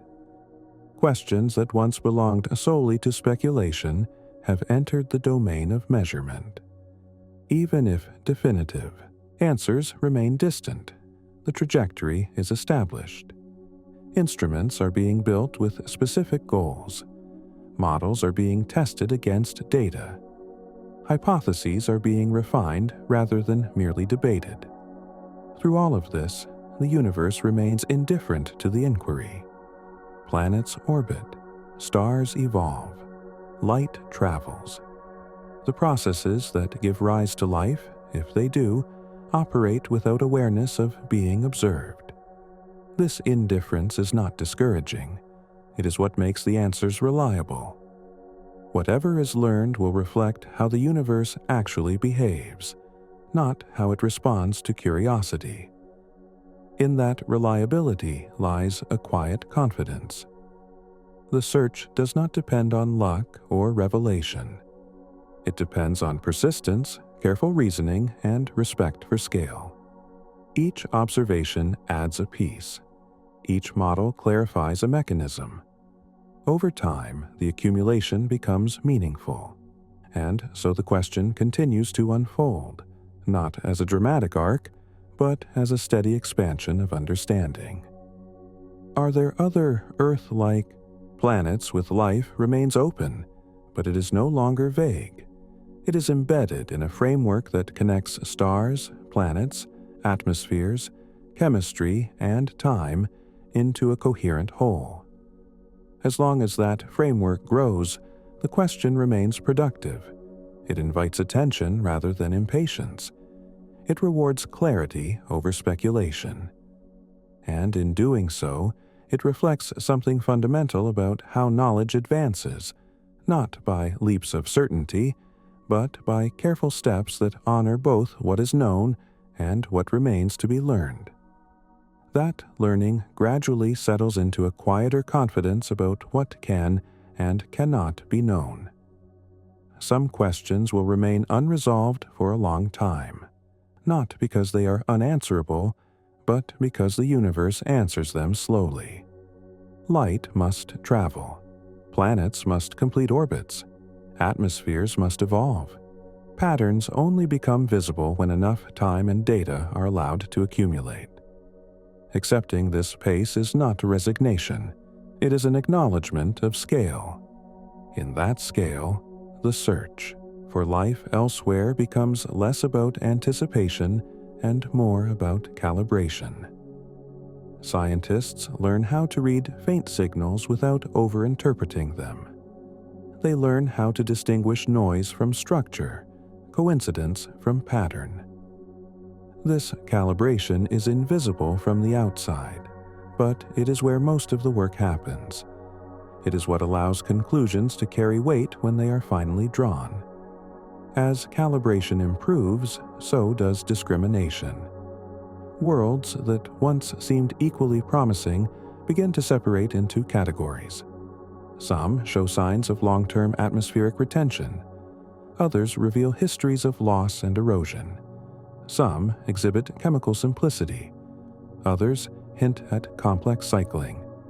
Each category refines the search, not by narrowing imagination, but by sharpening focus. The universe offers many possibilities, but not all are equally likely to host life that persists. This sharpening also exposes how interconnected planetary properties really are. Mass influences gravity. Gravity influences atmosphere. Atmosphere influences temperature. Temperature influences chemistry. Chemistry influences the likelihood of biological processes emerging and persisting. None of these factors operates alone. Life, if it appears, emerges from their interaction rather than from any single parameter crossing a threshold. Understanding this interdependence reduces the temptation to search for a single defining feature. There is no universal marker that announces life unmistakably in all contexts. Instead, there are combinations of features that, taken together, become difficult to explain without invoking biology. This combinatorial approach mirrors how Earth itself is understood. No single observation defines it as living. It is the coherence of many observations that does. That coherence becomes the guiding principle as data accumulates. When multiple lines of evidence align, confidence grows. When they conflict, caution prevails. This discipline ensures that claims remain anchored to reality rather than drifting toward narrative satisfaction. It also means that the eventual answer, whatever it is, will be robust. Over time, this robustness reshapes expectations. Early enthusiasm gives way to measured optimism. Grand claims are replaced by conditional statements supported by error bars and confidence intervals. This evolution is not a loss of wonder. It is a refinement of it.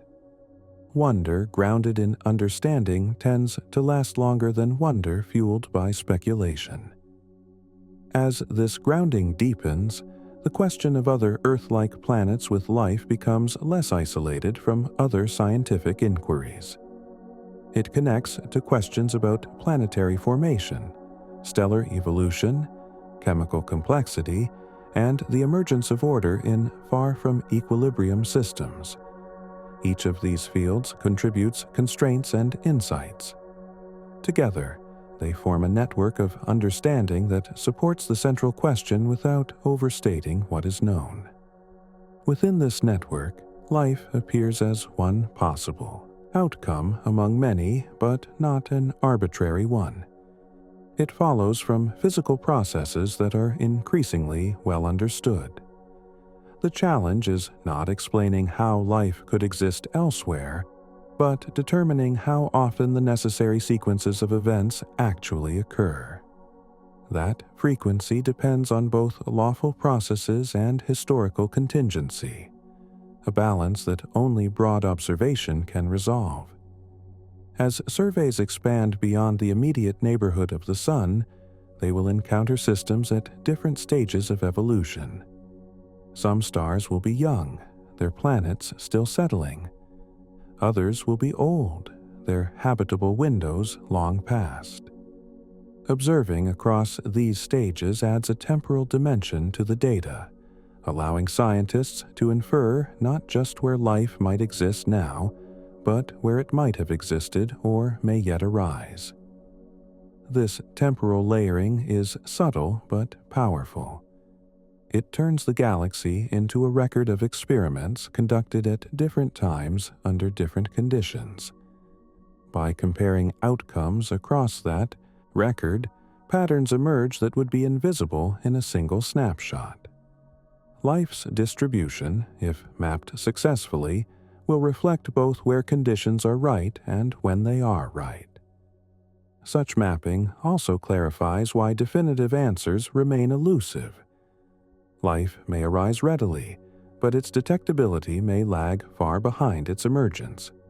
Or life may persist quietly without ever producing strong atmospheric signatures. Or it may flourish for a time and then disappear, leaving little trace. Each scenario complicates detection without contradicting the possibility of widespread biology. Recognizing these complications tempers conclusions without paralyzing inquiry. It encourages careful phrasing rather than silence. Scientists speak in terms of likelihoods, confidence levels, and competing hypotheses. This language reflects respect for uncertainty rather than avoidance of it. It keeps the field honest. As this honesty becomes standard, it also becomes more transparent. Public understanding of the search improves when uncertainty is communicated clearly rather than smoothed over. The absence of sensational announcements does not indicate stagnation. It reflects the maturity of a field that understands the weight of its claims. Over decades, this maturity may culminate in a moment when evidence crosses a threshold that most explanations cannot ignore. That moment, if it arrives, will not feel sudden to those who have followed the accumulation of data. It will feel like the natural consequence of many small steps aligning. The announcement may be brief. The preparation will have been long. If such evidence confirms life elsewhere, it will not end the inquiry. It will redirect it. Questions will shift from whether life exists to how it differs, how it influences its planet, and how common various forms are. The discovery will open more doors than it closes, because each answer will expose new dimensions of variation.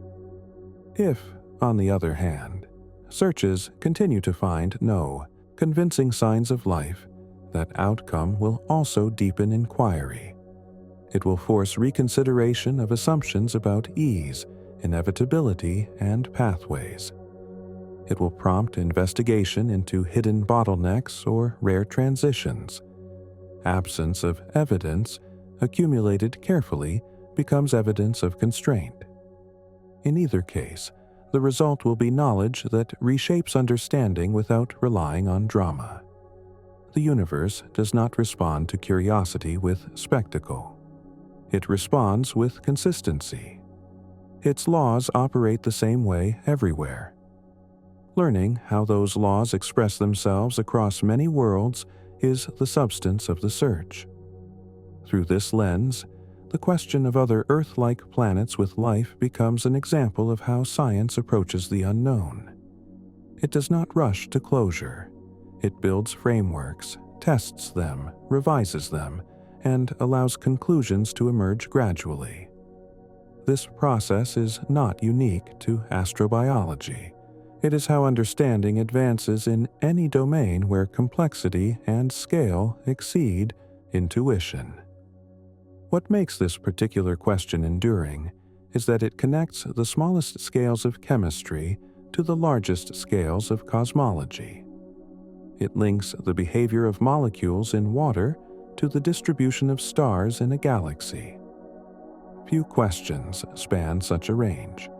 Fewer still can be approached with the tools now available. As long as those tools continue to improve, the inquiry remains active.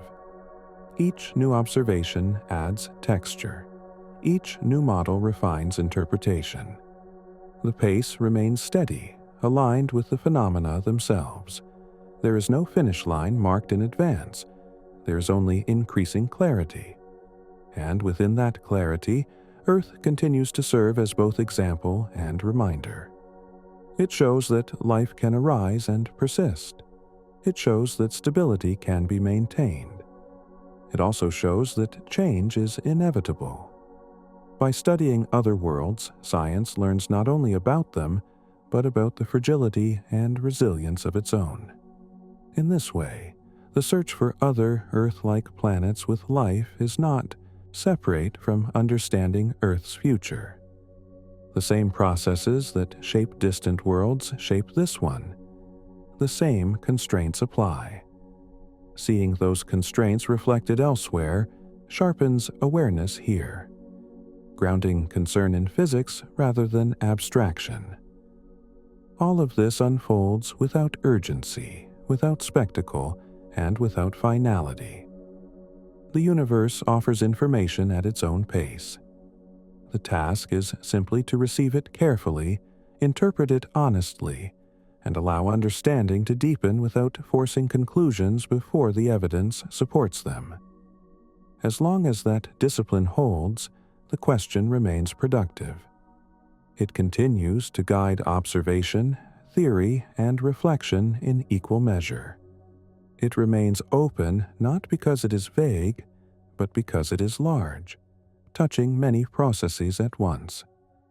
And so the inquiry persists, steady and coherent, carried forward by light, patience, and the quiet confidence that the same laws shaping distant worlds also shape the act of understanding them, step by step, without haste, exactly as they are. That steadiness is what ultimately distinguishes this question from many others. It is not driven by urgency, fear, or expectation. It is driven by alignment between what can be asked and what can be learned.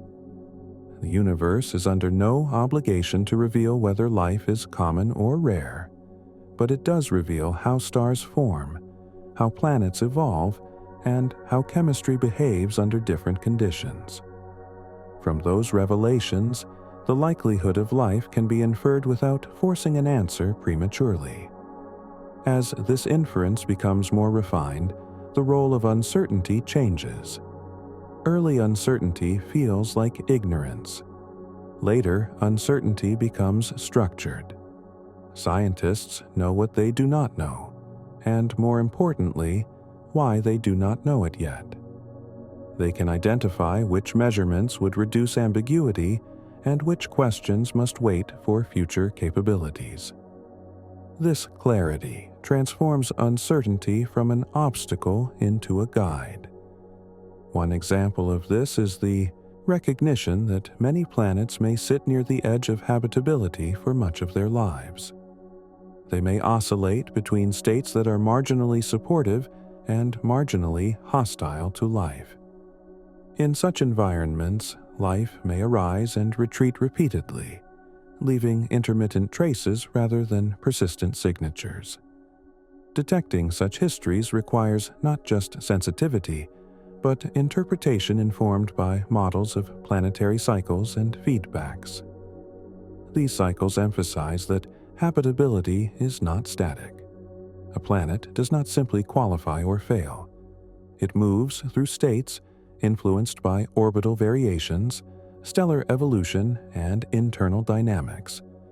Life, if present, responds to these shifts, sometimes stabilizing conditions, sometimes being suppressed by them. Understanding this interplay is essential for interpreting observations that capture only brief moments in a planet's long history.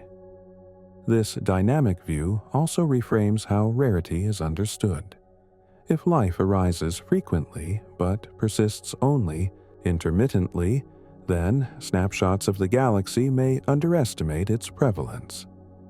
Conversely, if life arises rarely but persists robustly once established, then even sparse detections could imply a high probability of emergence under the right conditions. Distinguishing between these scenarios requires both breadth and depth of observation. Breadth comes from surveying many systems. Depth comes from characterizing individual systems in detail. The balance between the two is delicate. Too much focus on breadth risks shallow interpretation. Too much focus on depth risks overgeneralizing from a small sample.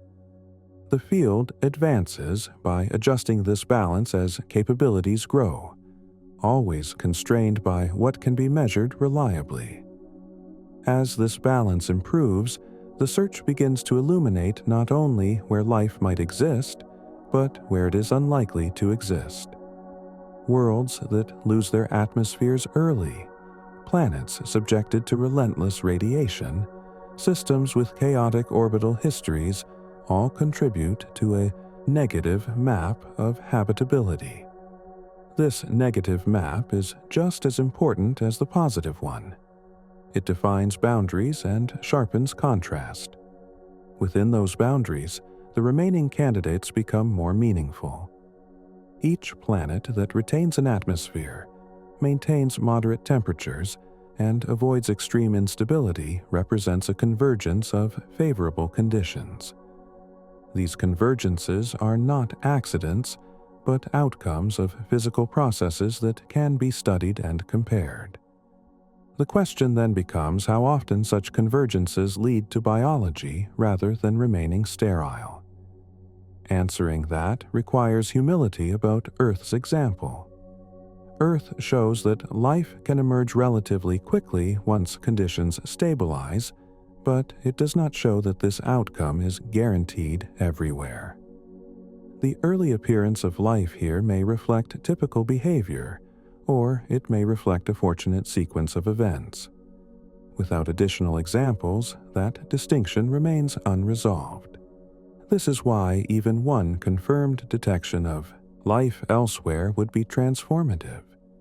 It would demonstrate that Earth's outcome is not singular. It would provide a second data point, enough to reject the hypothesis that life requires an extraordinarily unique chain of events. From there, estimates could be revised with greater confidence, and models could be calibrated against more than one example. Yet even that confirmation would not end the inquiry. Two data points do not define a distribution. They only show that the distribution is not empty. Much work would remain to determine how varied life-bearing worlds can be, how sensitive they are to their environments, and how often they progress toward greater complexity.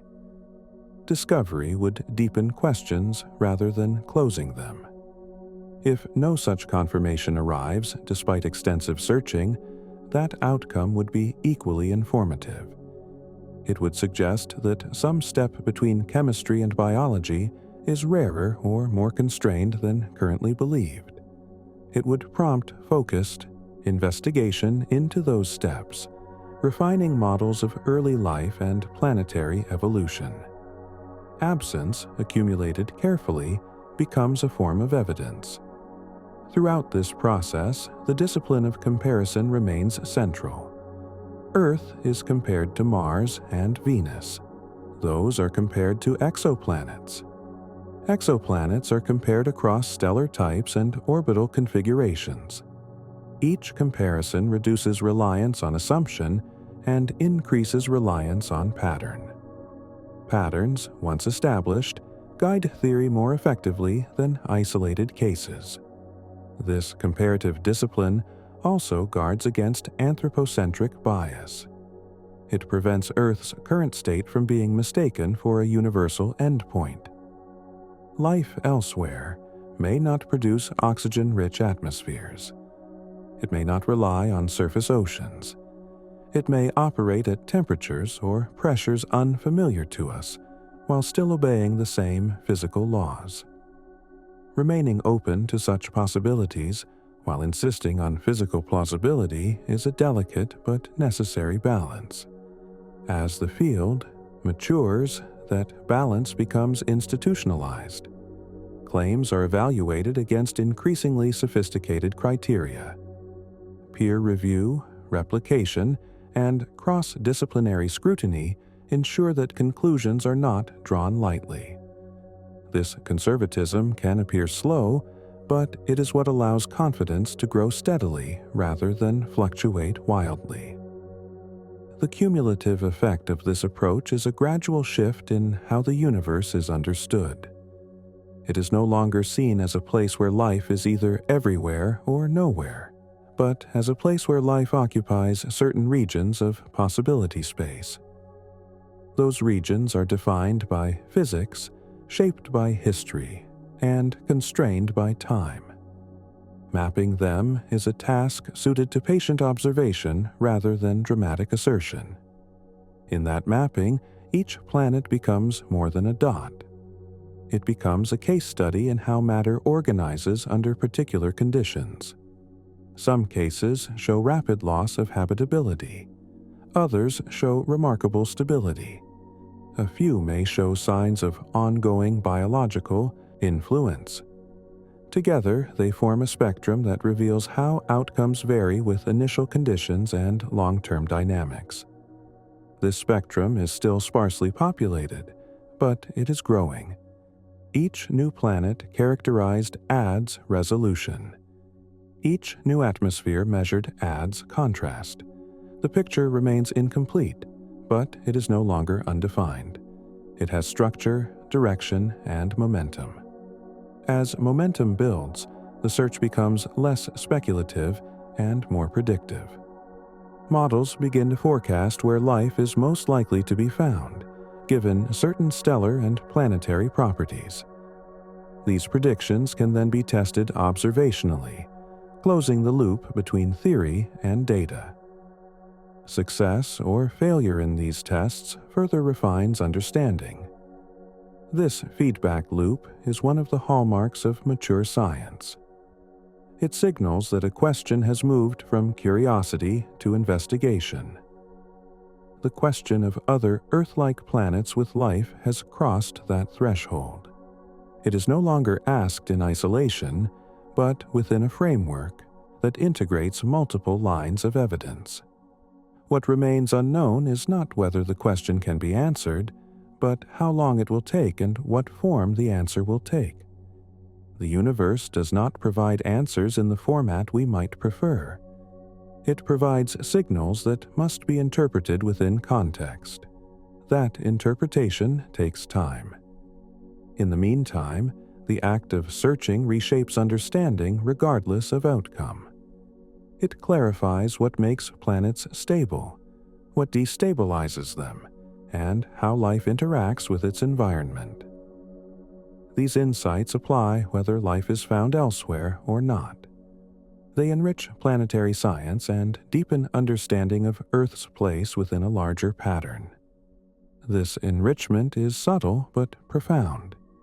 It replaces narratives of isolation or ubiquity with a textured view of possibility. It shows that the universe is capable of producing living systems, but does so within constraints that can be studied and understood. It shows that life is neither guaranteed nor forbidden, but contingent on a convergence of factors that can be traced and compared. As this view settles, the question persists, not as an open wound of ignorance, but as a guiding thread through a growing body of knowledge. Each contribution, each measurement, each model adds weight to one side or the other, slowly tipping understanding toward a clearer picture. That picture may never be complete in a final sense. There will always be unobserved worlds, unmeasured atmospheres, unseen histories.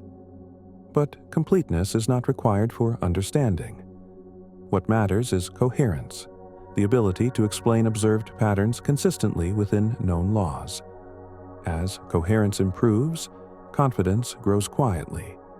Not confidence in a particular answer, but confidence in the process that leads to answers. The same process that revealed planets beyond the solar system. The same process that uncovered the age of stars and the structure of galaxies. Applied patiently, it can also reveal how common life is among the stars. Until that revelation becomes clear, the inquiry continues without urgency and without despair. It continues because the universe is accessible to measurement, because patterns emerge from patience, and because understanding deepens even in the absence of final answers. Light continues to arrive from distant systems. Instruments continue to refine their sensitivity. Models continue to test assumptions. Together, these efforts maintain a steady forward motion, not toward certainty, but toward clarity. And in that clarity, the question remains alive, not as a demand, but as an invitation to keep observing, keep comparing, and keep allowing the universe to show, in its own time and on its own terms, whether Earth is one among many living worlds, or an uncommon expression of what matter can become under just the right conditions. That invitation endures, because it is rooted in something stable. The laws governing matter do not change as questions grow larger. Gravity, thermodynamics, chemistry, radiation, and time behave consistently, whether they are shaping a grain of dust or a living planet. The search for life elsewhere is simply the act of following those laws outward, seeing where they lead when given different starting conditions and enough duration to explore their consequences. As this outward following continues, another quiet shift occurs. The boundary between astronomy and biology begins to soften. Life is no longer treated as something that happens after physics finishes its work. It is understood as a continuation of physics under specific circumstances. Energy gradients drive organization. Feedbacks stabilize structures. Information is preserved because it confers persistence. These are not biological ideas imposed on physics. They are physical behaviors that biology exemplifies. This realization helps resolve a tension that once surrounded the question. Life does not require special exceptions to physical law. It does not sit outside what is permitted. It occupies a region of behavior space that is uncommon but accessible. Understanding how often that region is entered is the core of the inquiry, and that frequency depends on how often the necessary conditions align and remain aligned. Those conditions are now being cataloged with increasing precision. Stellar lifetimes, radiation environments, planetary masses, orbital architectures, atmospheric compositions, and geological activity are all measurable to some degree. Each measurement constrains the range of possible histories a planet could have followed. Some histories lead toward long-term stability. Others lead away from it. Life, if present, must fit within those histories. As constraints accumulate, the search becomes less about hope and more about inference. Scientists are not waiting for a signal to appear out of the void. They are testing hypotheses about where signals are most likely to appear, based on what is known about planetary systems as physical systems. When observations align with predictions, confidence grows. When they do not, models are revised. This feedback between prediction and observation is crucial. It prevents the search from becoming speculative in the absence of results. It also ensures that any positive result is embedded within a coherent explanatory framework. Discovery is not treated as an isolated event, but as a data point that must fit alongside everything else that is known. As a result, the eventual answer, whatever it is, will not arrive as a surprise. It will arrive as a conclusion that feels earned, supported by layers of evidence accumulated over years. It may still be emotionally powerful, but it will be intellectually unsurprising to those who have followed the evidence as it grew. This is why the question remains compelling even without immediate resolution. It organizes research. It motivates instrument development. It encourages collaboration across disciplines. It provides a unifying context for studying planets, stars, and chemistry together rather than in isolation. Even unanswered, it is productive. Over time, this productivity reshapes how planetary systems are understood in general. Worlds are no longer viewed simply as outcomes of formation processes, but as evolving entities with trajectories. Some trajectories pass through habitable states briefly. Others linger. A few may support life long enough for it to leave lasting traces. Mapping these trajectories is as important as identifying individual destinations.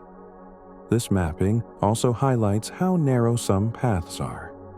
Small differences early on can cascade into large differences later.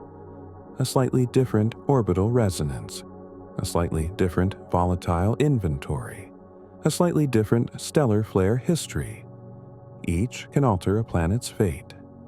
Life's presence or absence may hinge on such details, making the distribution of life patchy rather than uniform.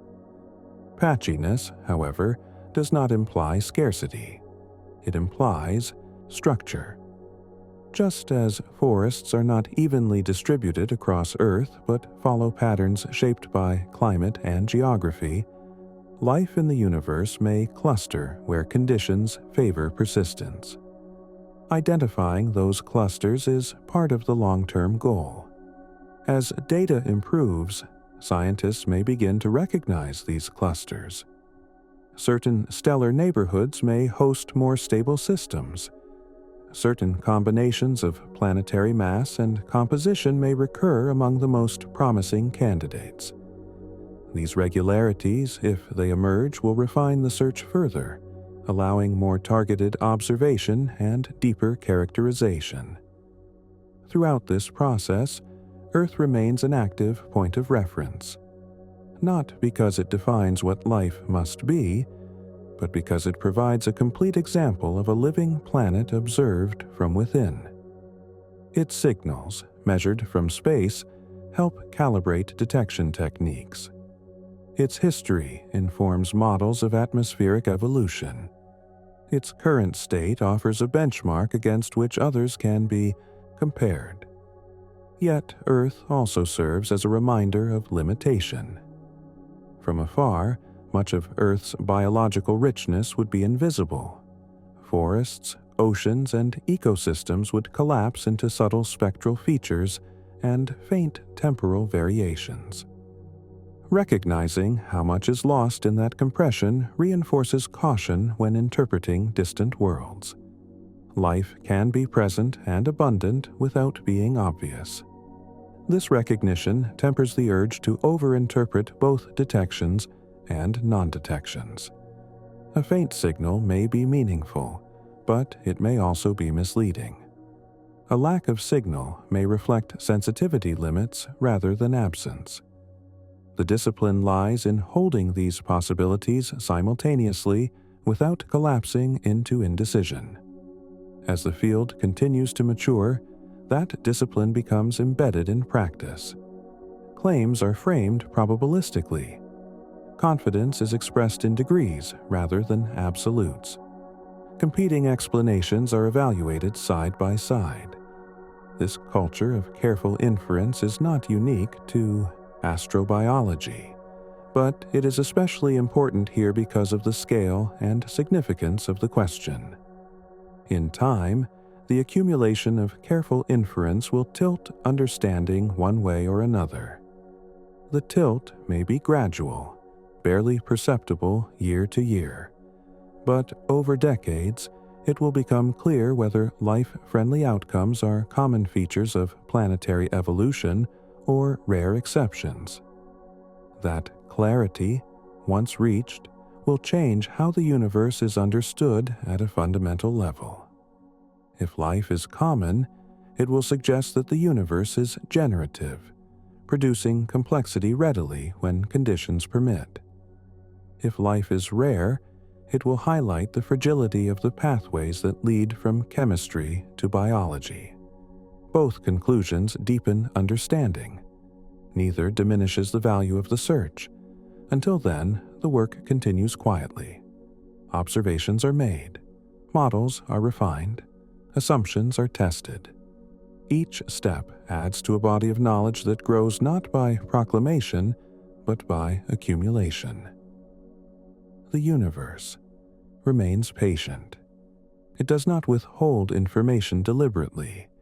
It simply requires careful attention to reveal what it has always been doing. That attention, sustained over time, is what turns curiosity into understanding. It allows questions to mature rather than fade. It transforms wonder into a structured inquiry that respects both the scale of the universe and the limits of what can be known at any given moment. And so the question persists, not because it demands an answer now, but because it remains the right question to ask, given what is known and what can be learned. Are there other Earth-like planets with life continues to guide observation and theory alike, anchoring exploration in physical reality while leaving space for discovery? As long as that balance holds, the inquiry remains alive, unfolding at the pace set by stars, planets, and light itself, patient and exact, offering insight not all at once but piece by piece as understanding grows capable of receiving it.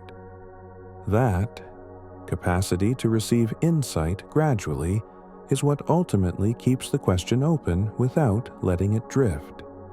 It remains anchored because it is tied to concrete processes that can be measured, modeled, and compared. Every improvement in sensitivity, every refinement of theory, tightens the relationship between what is observed and what is inferred. The universe does not need to be interpreted symbolically. It can be read directly if patience is maintained. As that reading improves, the distinction between possibility and probability becomes clearer. Early in the search, many things are possible because constraints are loose. Over time, constraints tighten. Some scenarios fade not because they are disproven outright, but because they become increasingly unlikely given what is observed across many systems. Others gain plausibility as patterns repeat. This gradual sorting is how understanding deepens without requiring dramatic reversals. One of the subtle outcomes of this sorting is a better grasp of how finely balanced long-term habitability may be. It becomes evident that many planets likely pass briefly through conditions that could support life, only to move beyond them. Others may linger near those conditions without ever quite crossing into biological activity. A smaller fraction may remain stable for long periods, offering life the time it needs to emerge and persist. This distribution suggests that timing and duration matter as much as location. Duration is especially critical because life is not instantaneous. It does not appear fully formed. It emerges through incremental steps, each building on the last. Interrupt those steps too frequently, and progress resets. Allow them to proceed uninterrupted for long enough, and complexity can accumulate. Planets that offer this continuity are therefore disproportionately important, even if they are not the most numerous.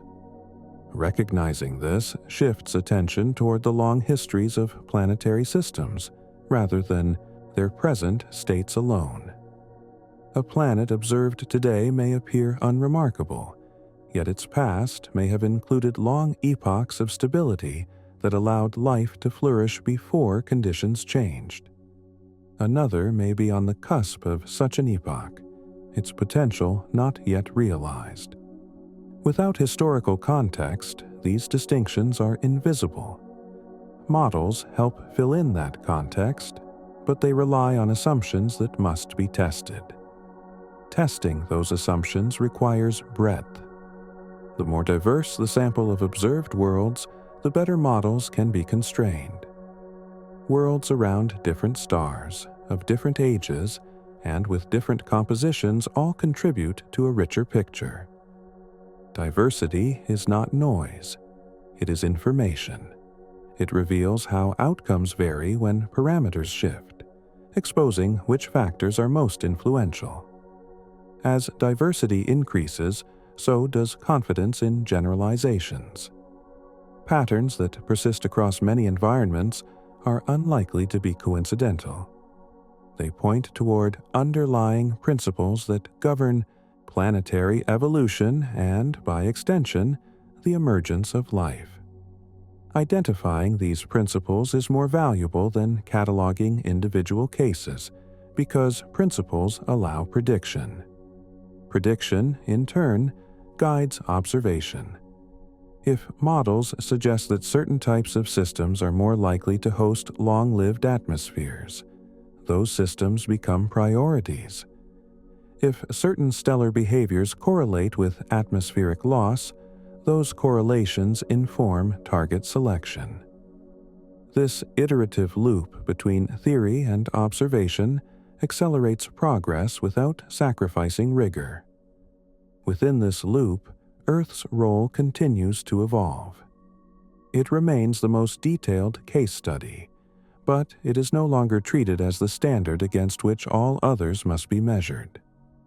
Instead, it is one anchor among many, valuable for calibration but not definitive. This shift reduces bias and opens space for recognizing unfamiliar forms of stability and organization. That openness does not mean abandoning constraints. Any proposed living world must still obey thermodynamics, chemistry, and known physical laws. What changes is the willingness to accept that those laws may permit a wider variety of outcomes than previously imagined. Life elsewhere may not mirror Earth's trajectory, yet still arise through lawful processes. As these possibilities are explored, the question of detectability remains central. Even if life is widespread, its signatures may be subtle, transient, or masked by other processes.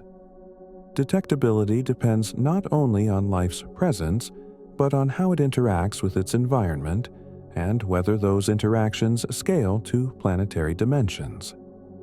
Understanding this scaling is one of the ongoing challenges. Scaling requires integration across levels. Local biological activity must translate into global atmospheric effects to be seen from afar. That translation depends on coverage, productivity, and feedbacks. Sparse life may remain invisible. Dense life may reshape a planet profoundly.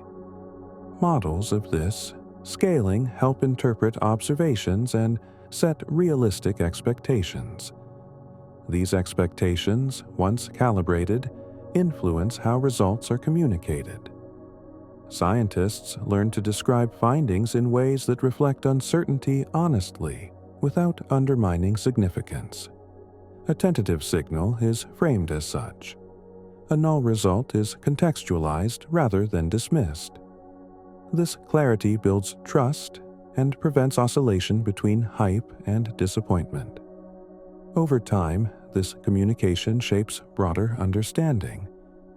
The public learns that progress is measured in refinement rather than revelation. That knowledge supports patience, allowing the inquiry to proceed without pressure to produce definitive answers prematurely.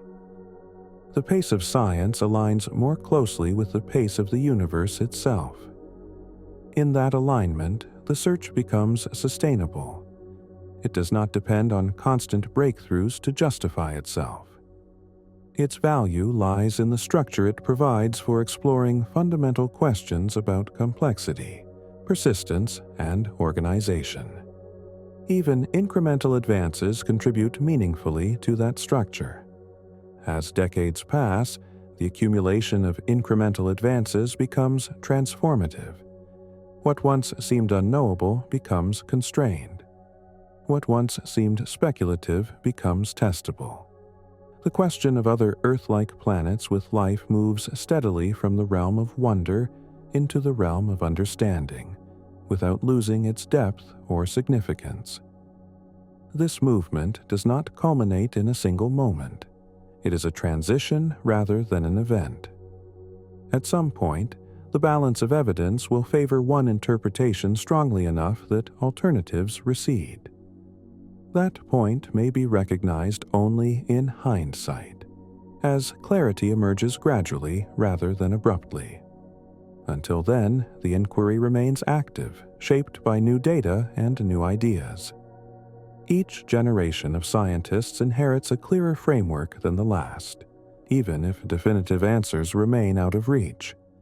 This continuity ensures that progress does not reset, but builds. Within this continuity, the question continues to serve its purpose. It organizes research, motivates observation, and connects disparate fields into a coherent effort. It remains grounded in physics, guided by evidence, and open to revision. And so the universe continues to be read, line by line, spectrum by spectrum, orbit by orbit.